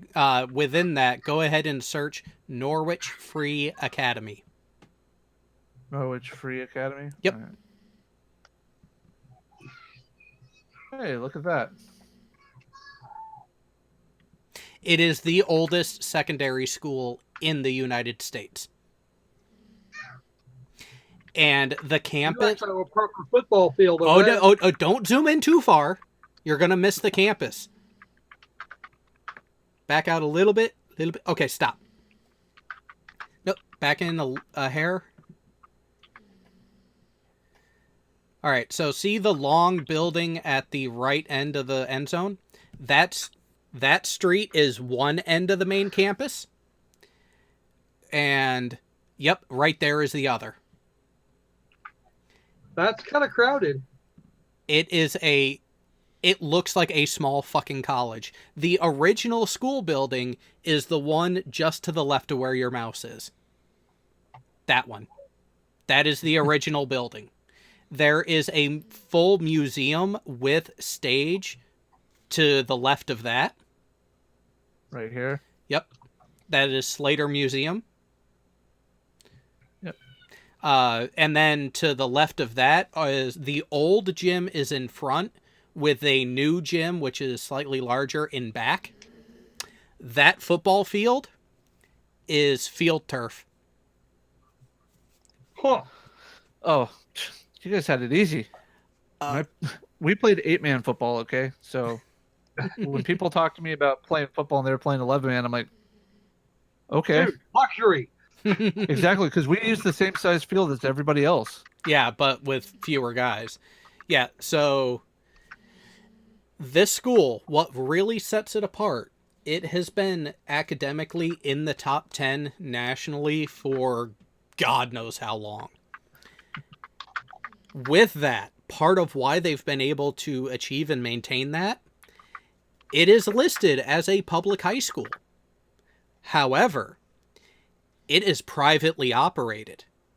Uh-oh. It's publicly run, it's public admission, but privately administered, which means, as a freshman, if you flunk out, you are not invited back for sophomore year.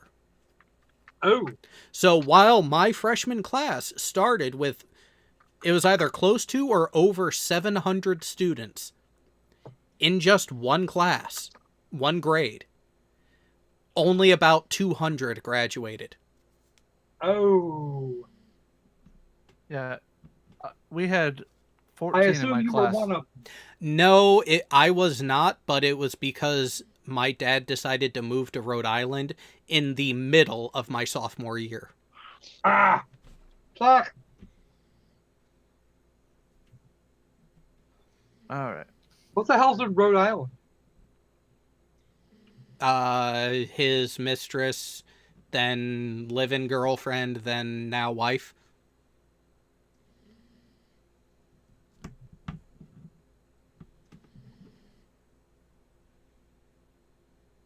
Now we're going back to Aberdeen.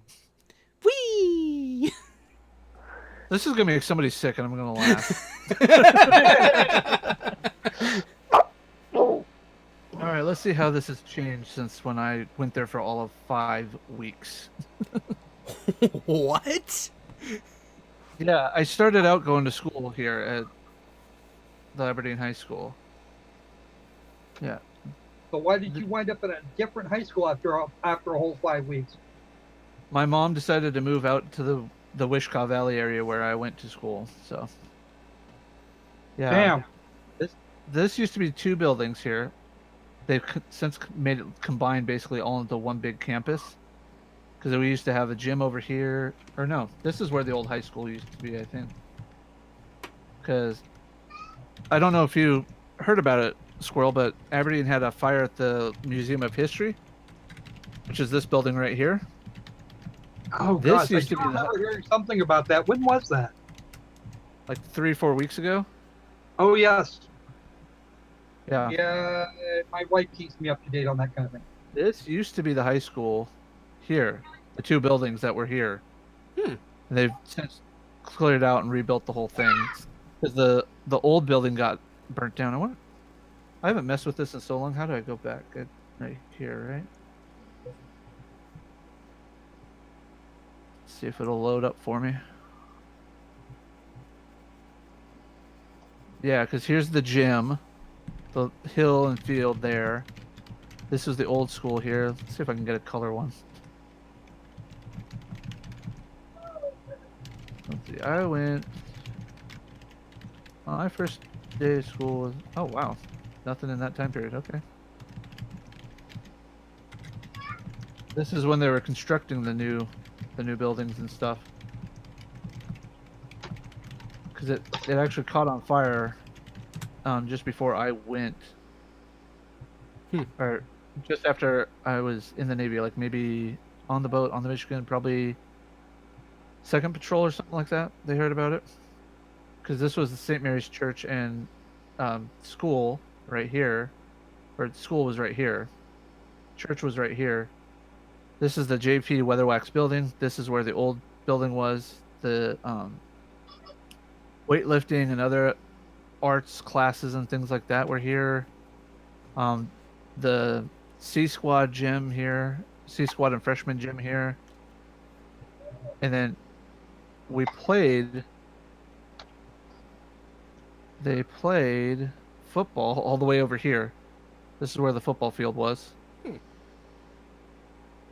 And this is old Robert Gray. And in this parking lot, there used to be what was called the natatorium. It was the old gym and pool location where it was compulsory for you to go to the swimming lessons. And anybody who's familiar with I can imagine why you would have mandatory swimming lessons. No. Well, Wishkah is the native tribe Quinault in this area, the nation, the Quinault Nation out here, is for stinking water because the headwaters for the Wishkah River is right over a large section of a sulfur pit too. So Ooh. yeah. So the people who live out on the Wishkah River Valley have to have special filters for their wells and everything. And probable with their noses too. Let's see. You know, I'm actually glad I didn't wait to make dinner until that package arrived. Holy shit. This was this was the last elementary school I went to. And my best friends and I would play basketball right here in this little, what used to be a little basketball court right here. Shortly after 2002, they sold it off. The city sold it off to be a church, and made everybody who went to this school go over to here or go over.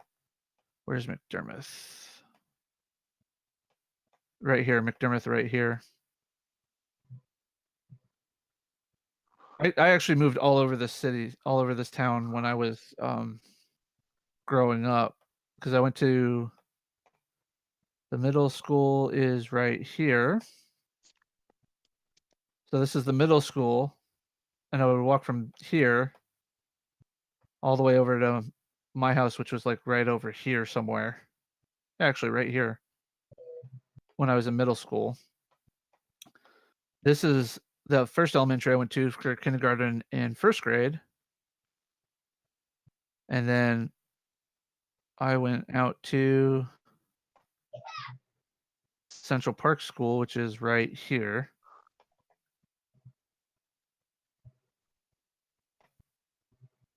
Close, you stupid window. Went to school out here and lived somewhere over off this direction. So I moved all around this area growing up. So little crazy out here, but it's really funny is people don't realize that there's a actual huge sandbar right here between the 2 points that makes it hard for shipping containers to come in. And we were having emergencies one time that our CEO was opting to look to go into port here for just so we could take some harbor, you know. I'm like, we can't make it, and he's like, why not?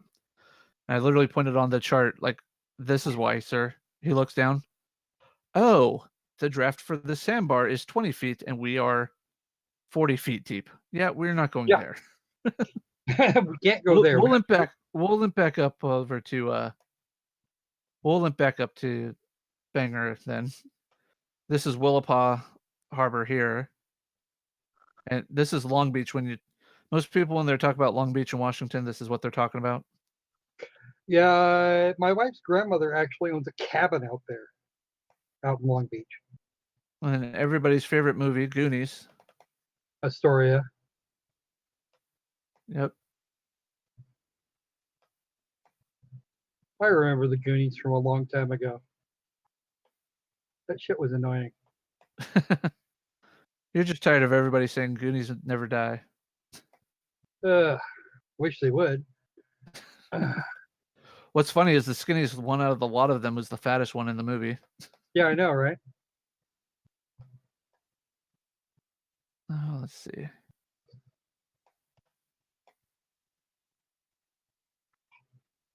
I'm sure we could zoom in somewhere near Squirrel just by taking a guess. Greater Tacoma area. Nope. Go look over towards Kent. Oh, you're closer to Kent? Oh, yeah. You said, Much closer. yeah, Auburn and all that, right? Yep. There's Auburn. Yep. You want Auburn. Down this way.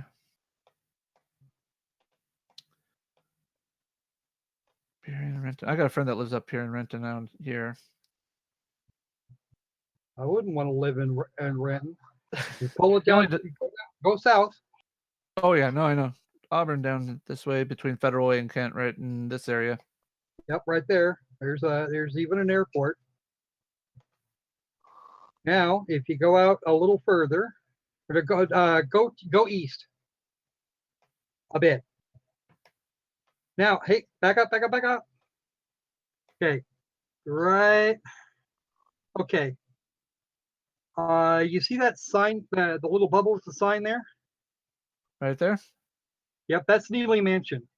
Yeah. Move in towards that. Okay, now to the east.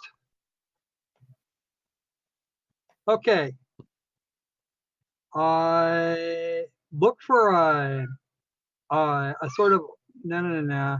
You're looking for on the south side of the Green River. You're looking for a little pond-looking thing, because it's on most of the maps of the area that I've ever seen. Keep going. Oh, yeah. South. Okay, it should be right in there somewhere. Pond. I know what you're talking about. I've seen it before too. Oh, where was that? It's right. It's there. It might be a bit further south. Okay, because go to the east. Go to the east a little more. Down.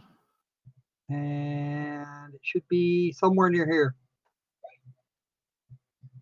No, it's got to be close. It's closer to Neely Man. Or wait, I think that's actually the turn there. We're actually just south of 18. Interstate 18. Or yeah. Highway Route 18. Highway 18. Yeah. There's my friend went there. No, it's down in, yeah, it's here somewhere. I want to say this. Are you sure it's not this is what you're thinking of? No, because we, oh, yeah, it might be. Actually, no, that's wrong. That's a farm. That's wrong. I saw the blue, so my first thought was a little pond there. You're looking for two houses close together. Neely, okay. Now, you see this this group of buildings right here? This one right here? That one. That's Green Valley Meats. We are down just off the curve south of that. Right in this area here, near Moby Farms? Yes, it's on the other side of Mosby Farms. Scroll in there a little bit. Now pan east a bit. And you should see two houses. There it is.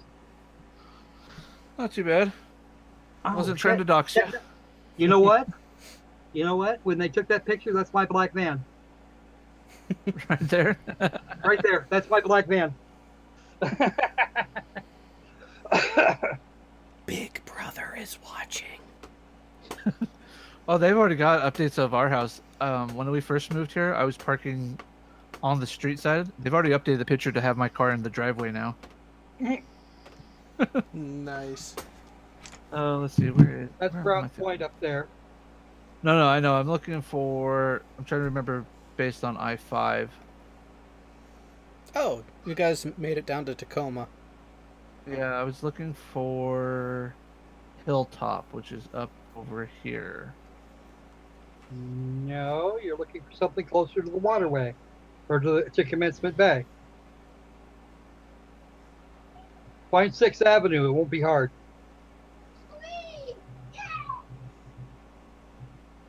I was looking for Stadium High School is what I was looking for. Oh, you're looking for Stadium. That's down on 38th Street.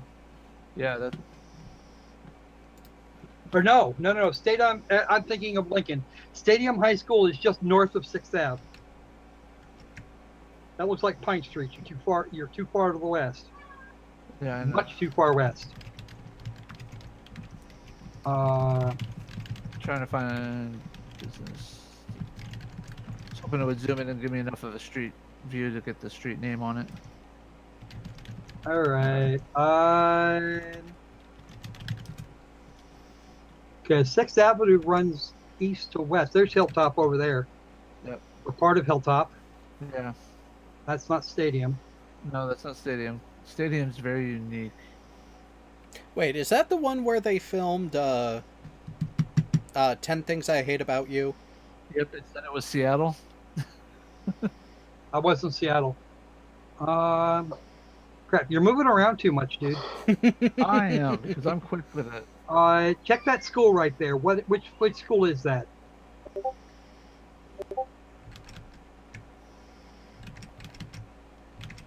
That's not Stadium. No, that is. No, that's not Stadium. That's not Stadium.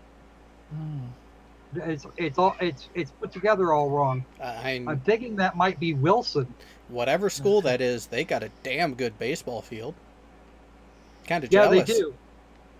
I don't remember. Is that 6th Ave there? No, it can't be. Six That would looks be like it. 6 would be somewhere Okay. right around here, because this is. All right. Okay, that's 705. Yep, 705. Go north from here.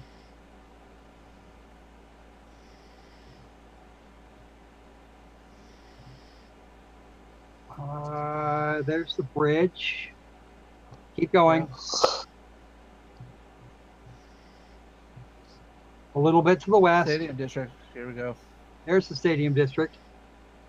There we go. That's it.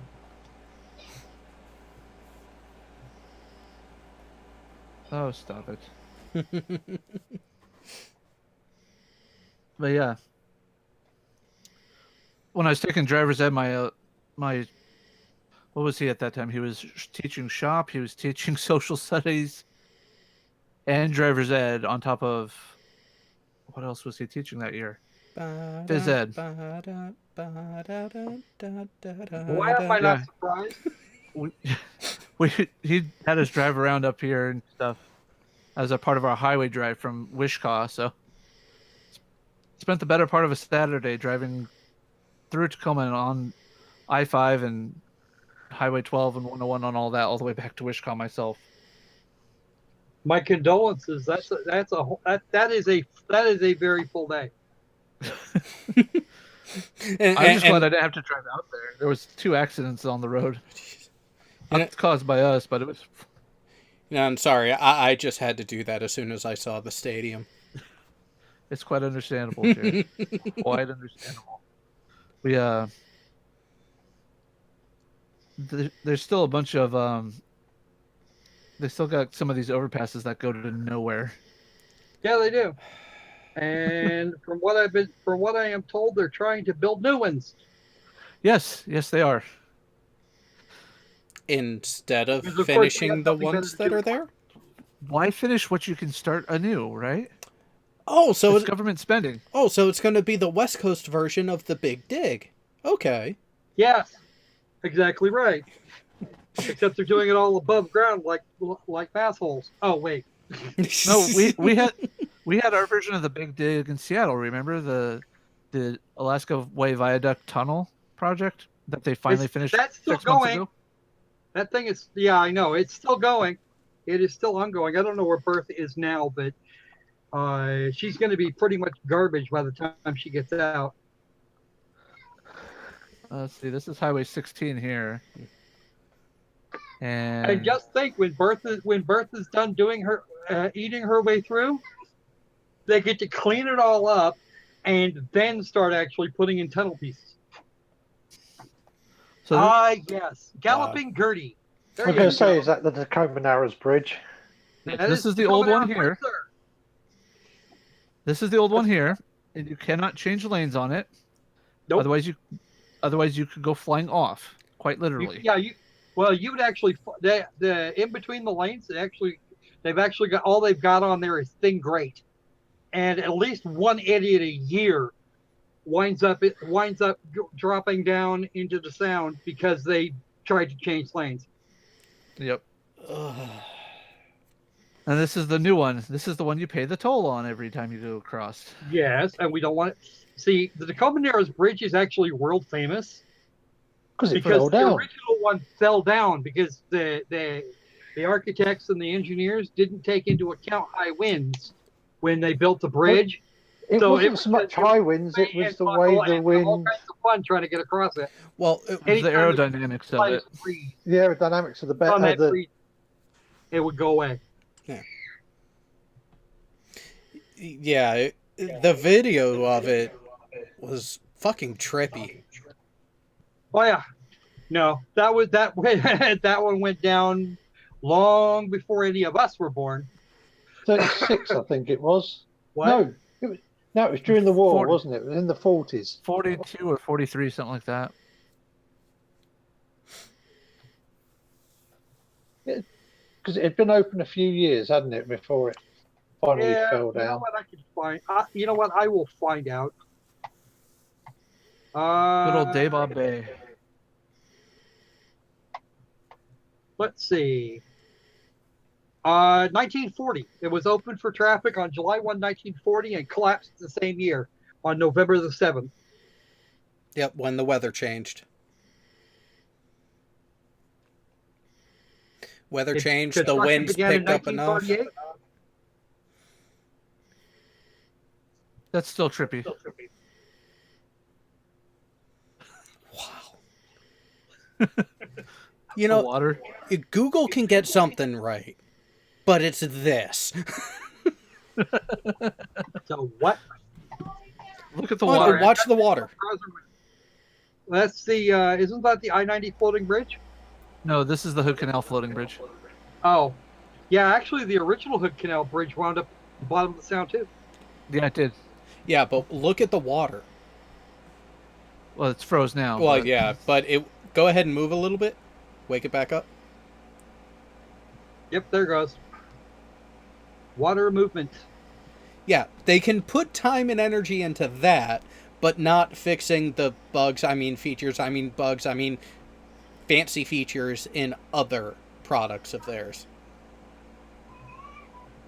Where is it?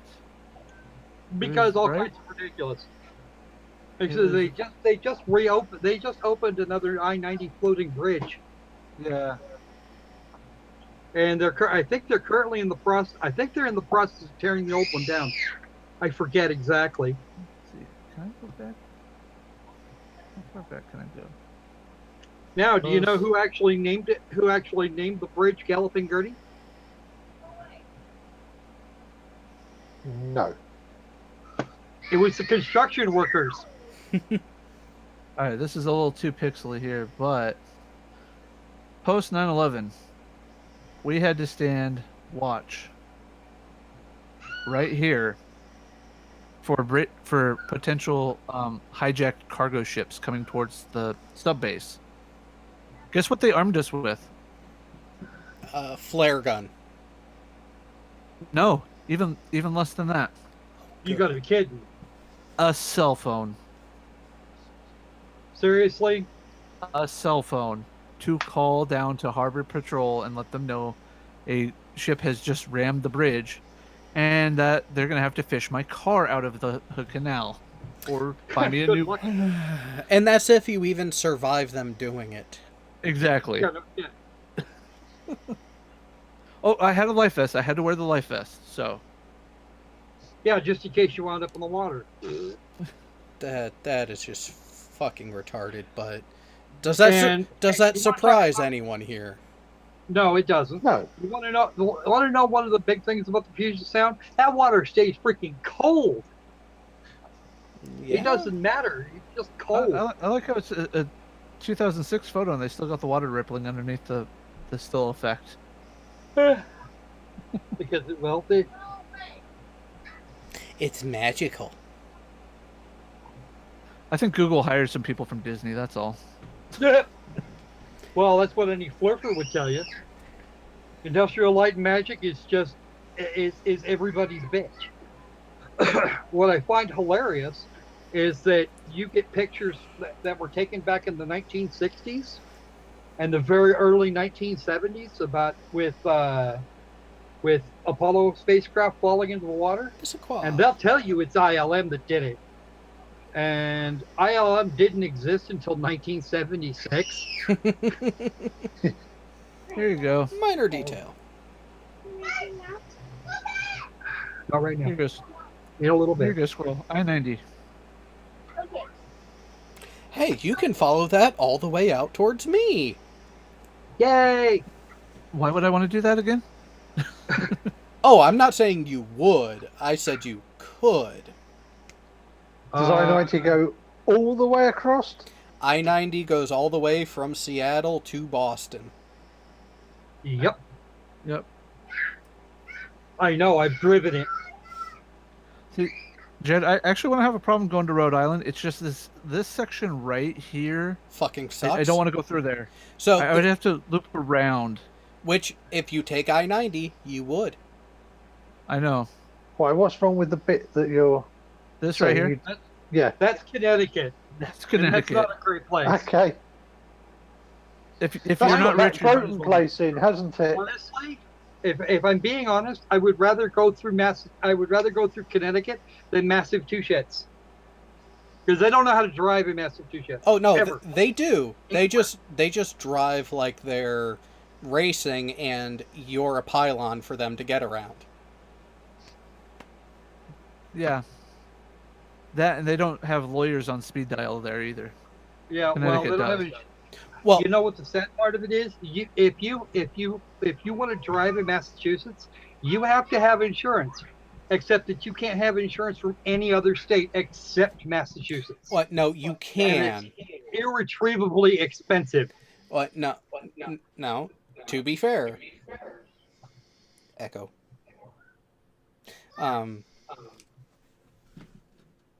There. Yeah, we'll make it easier. There. In Massachusetts, they are a no-fault state. So if two people from Massachusetts get into an accident, automatically it's 50-50 fault for the parties involved. They may adjust it, but no matter what, you are always at fault at some level as a Massachusetts resident. I was a Connecticut resident with Connecticut plates, Connecticut insurance, and I got rear-ended on I-90. I didn't have to pay a dime. And the reason why is because I was an out-of-state, I was there for work, and I did not make contact with the car in front of me. All right, you can unmute now.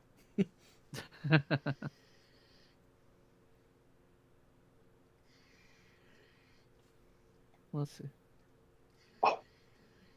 Where was it? What are you looking for? Oh, not Groton Airport. Mystic. Oh, Mystic Seaport? It's a little bit to... It's right there Right in the here. middle. Yep. Yeah. Because isn't this the town that the Mystic Pizza was supposed to be based on or whatever? Yes. Of all the things to come from Connecticut.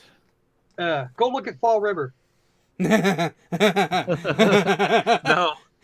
Fall River in Massachusetts. They actually got a battleship over there. Well, they I don't know do how have long they might they no What? so Fall River, Mass, go south. go south. It's actually right next door to Nope. Providence. Okay, yep. So right under the D in Providence, go down there. There you go. Now you see it. Yep, Fall River. I actually had there one it of the. is. So right there, so down, south, right there, right at that bridge, right north of that bridge is where the battleship is. There it is, Massachusetts. You want to know what the sad part of it is? I actually lived in walking distance to that place. I'm sorry. And I can tell you now it was a complete shithole. I'm going to mute again. Yeah, Fall River is not the best of cities. Yeah, one of the guys I was in boot camp with, and I ended up going to basic enlisted sub school with.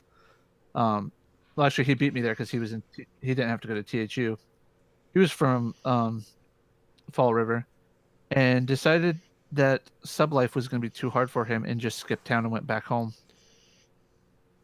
Interesting. Yeah. Guess how long it took them to catch him? It'll either be a couple weeks or a couple years. Couple of hours of him getting home. The Navy's like, look, we don't have time to send somebody over there. Let's just get the civilian police involved.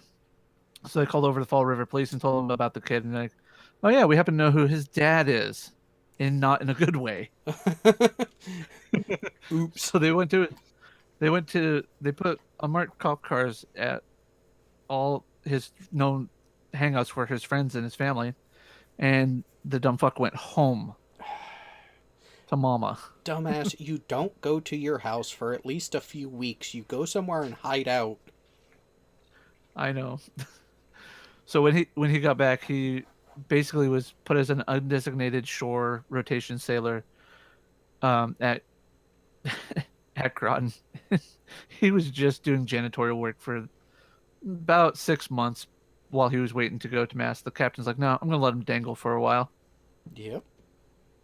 And I don't blame him. Nor do I.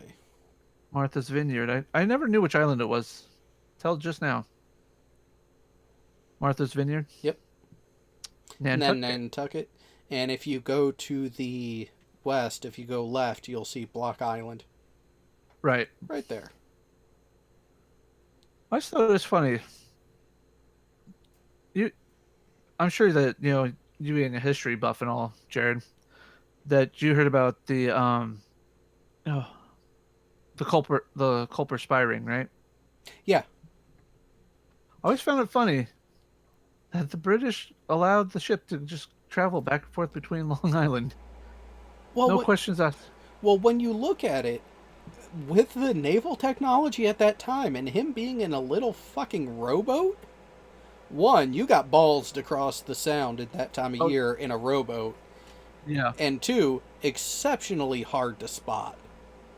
Oh no, I get that, but the way the history that I have read is that it wasn't like he was waiting for like the calmest weather or anything. He was literally going at any opportune moment he had. Yeah. But there were times he recanted that 2 ships from the British fleet crossed on either side of him and had no clue he was there. Yeah. Yeah, that shit takes cojones. Big freaking steely ones. Yeah, and you know what? I have to say, I think it was History Channel did a dramatized version of it, but actually kept it very accurate. Which is unusual for the History Channel, actually. Yeah.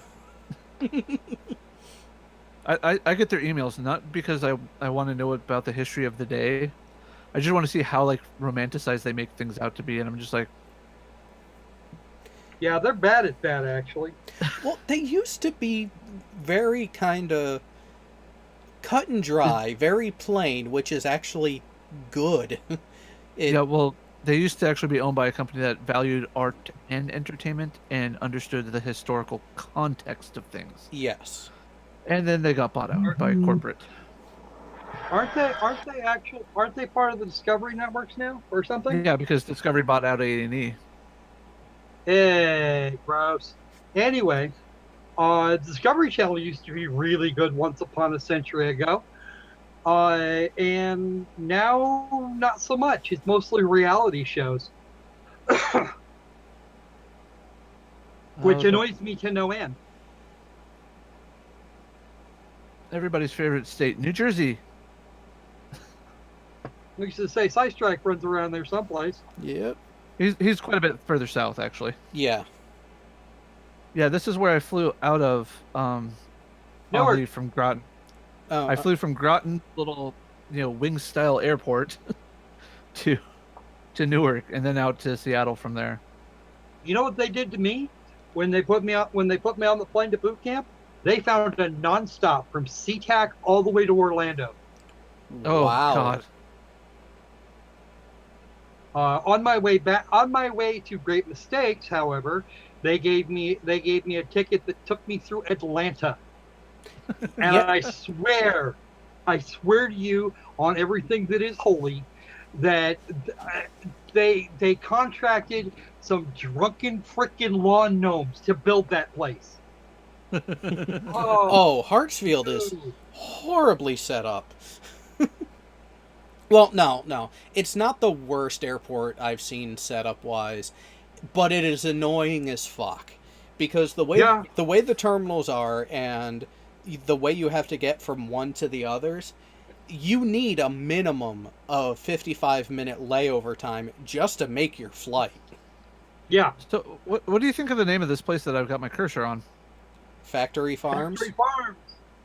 Marine and human costs? What? Holy shit, are they making Soylent Green there? The I fuck? want to know. That's just where, wow. Okay. They must make No. Soylent Green there. They have to. I mean, what on earth? Known as concentrated animal feeding operations are major sources of marine life destruction, air pollution, and illness with nearby residents. The hog pollution housed within these farms generates millions of fecal waste each year. I'm sure that's supposed to be tons. Mm. Yeah. I was just like, Well, that you do know that thousands of pounds could very easily could be any number up to 99,999 and the number probably wouldn't be as high if it was actually expressed in tons. yeah, that's true. Oh, is this But where my sister works? thousands sounds better than a few hundred. What were you wondering if that was? My older sister actually teaches at NC State Fayetteville. Ah. And has asked me to move out there with her because she needs help paying bills. She can afford the place, but she wants to get out of debt faster. Oh, I don't blame her. I don't blame her either. Oh, let's see. Where else can we go? Well, given the time it is, and even though we do not have movie night tonight, It probably should be wrapping up here soon. yeah, it is almost 10 to midnight here, so it is definitely time to call it a night. And even though this was one of the shorter population panels, I blame the time of year, and also Red and Jaren apparently actually did have the debate. And Whoa. yep, That would make a lot of sense. I thought Team Skeptic was going to be showing up today. Something about a video. yeah, Well, he said he was going to try to, but yeah, and that's where I love the Discord server, because this way the link is available to everyone who has access to the server. The weeks you want to come on. If you got something going on and can't make it, no worries, no fuss, no muss. We'll still have the show no matter what. oh god, What? Oh, which one? I just went into quotes from Strike's one, and Peter put one in there. Uh-oh. All right, I got to take a look. Is it a new one? It's from Karis. That's all you need to know.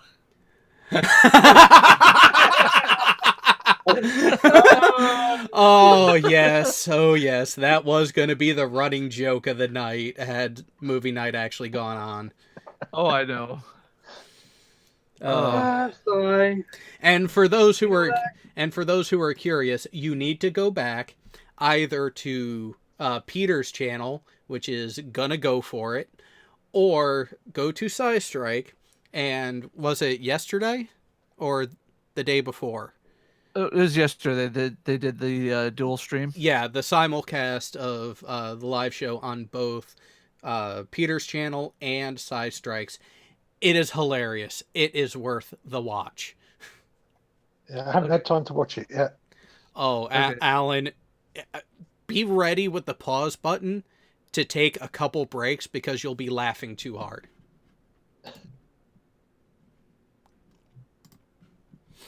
I've seen many people on the boat like this. What about you, Jared? Oh, yeah. Oh, yeah. That 1,000-mile boat stare. Yeah. Yeah, I know, right?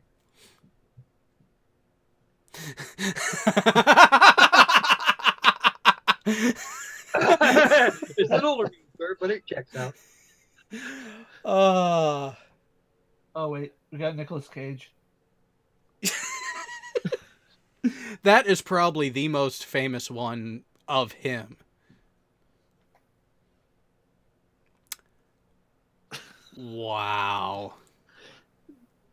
I just saw it and I'm like, okay, gotta do it. Yep. There are some things that just have to be done. Much like this one. Uh-oh. You could just meme the hell out of this one, couldn't you? Well, you could, but I was saying uh-oh because where your cursor is right now. Oh. All right. Cap, why are you letting your girlfriend cheat on you? Oh yeah. No, Wow. save this. Yeah. Save that. Let's have some fun with that one and show it to Cap tomorrow night. Oh yes, yes. we'll have to get it memed up too, though, just for him. Oh, we'll get a hold of Peter. That's all that it needs to happen. Yes, I will private message that to Peter. And with that, everyone, you have a good rest of your evening, and we will see you guys next week.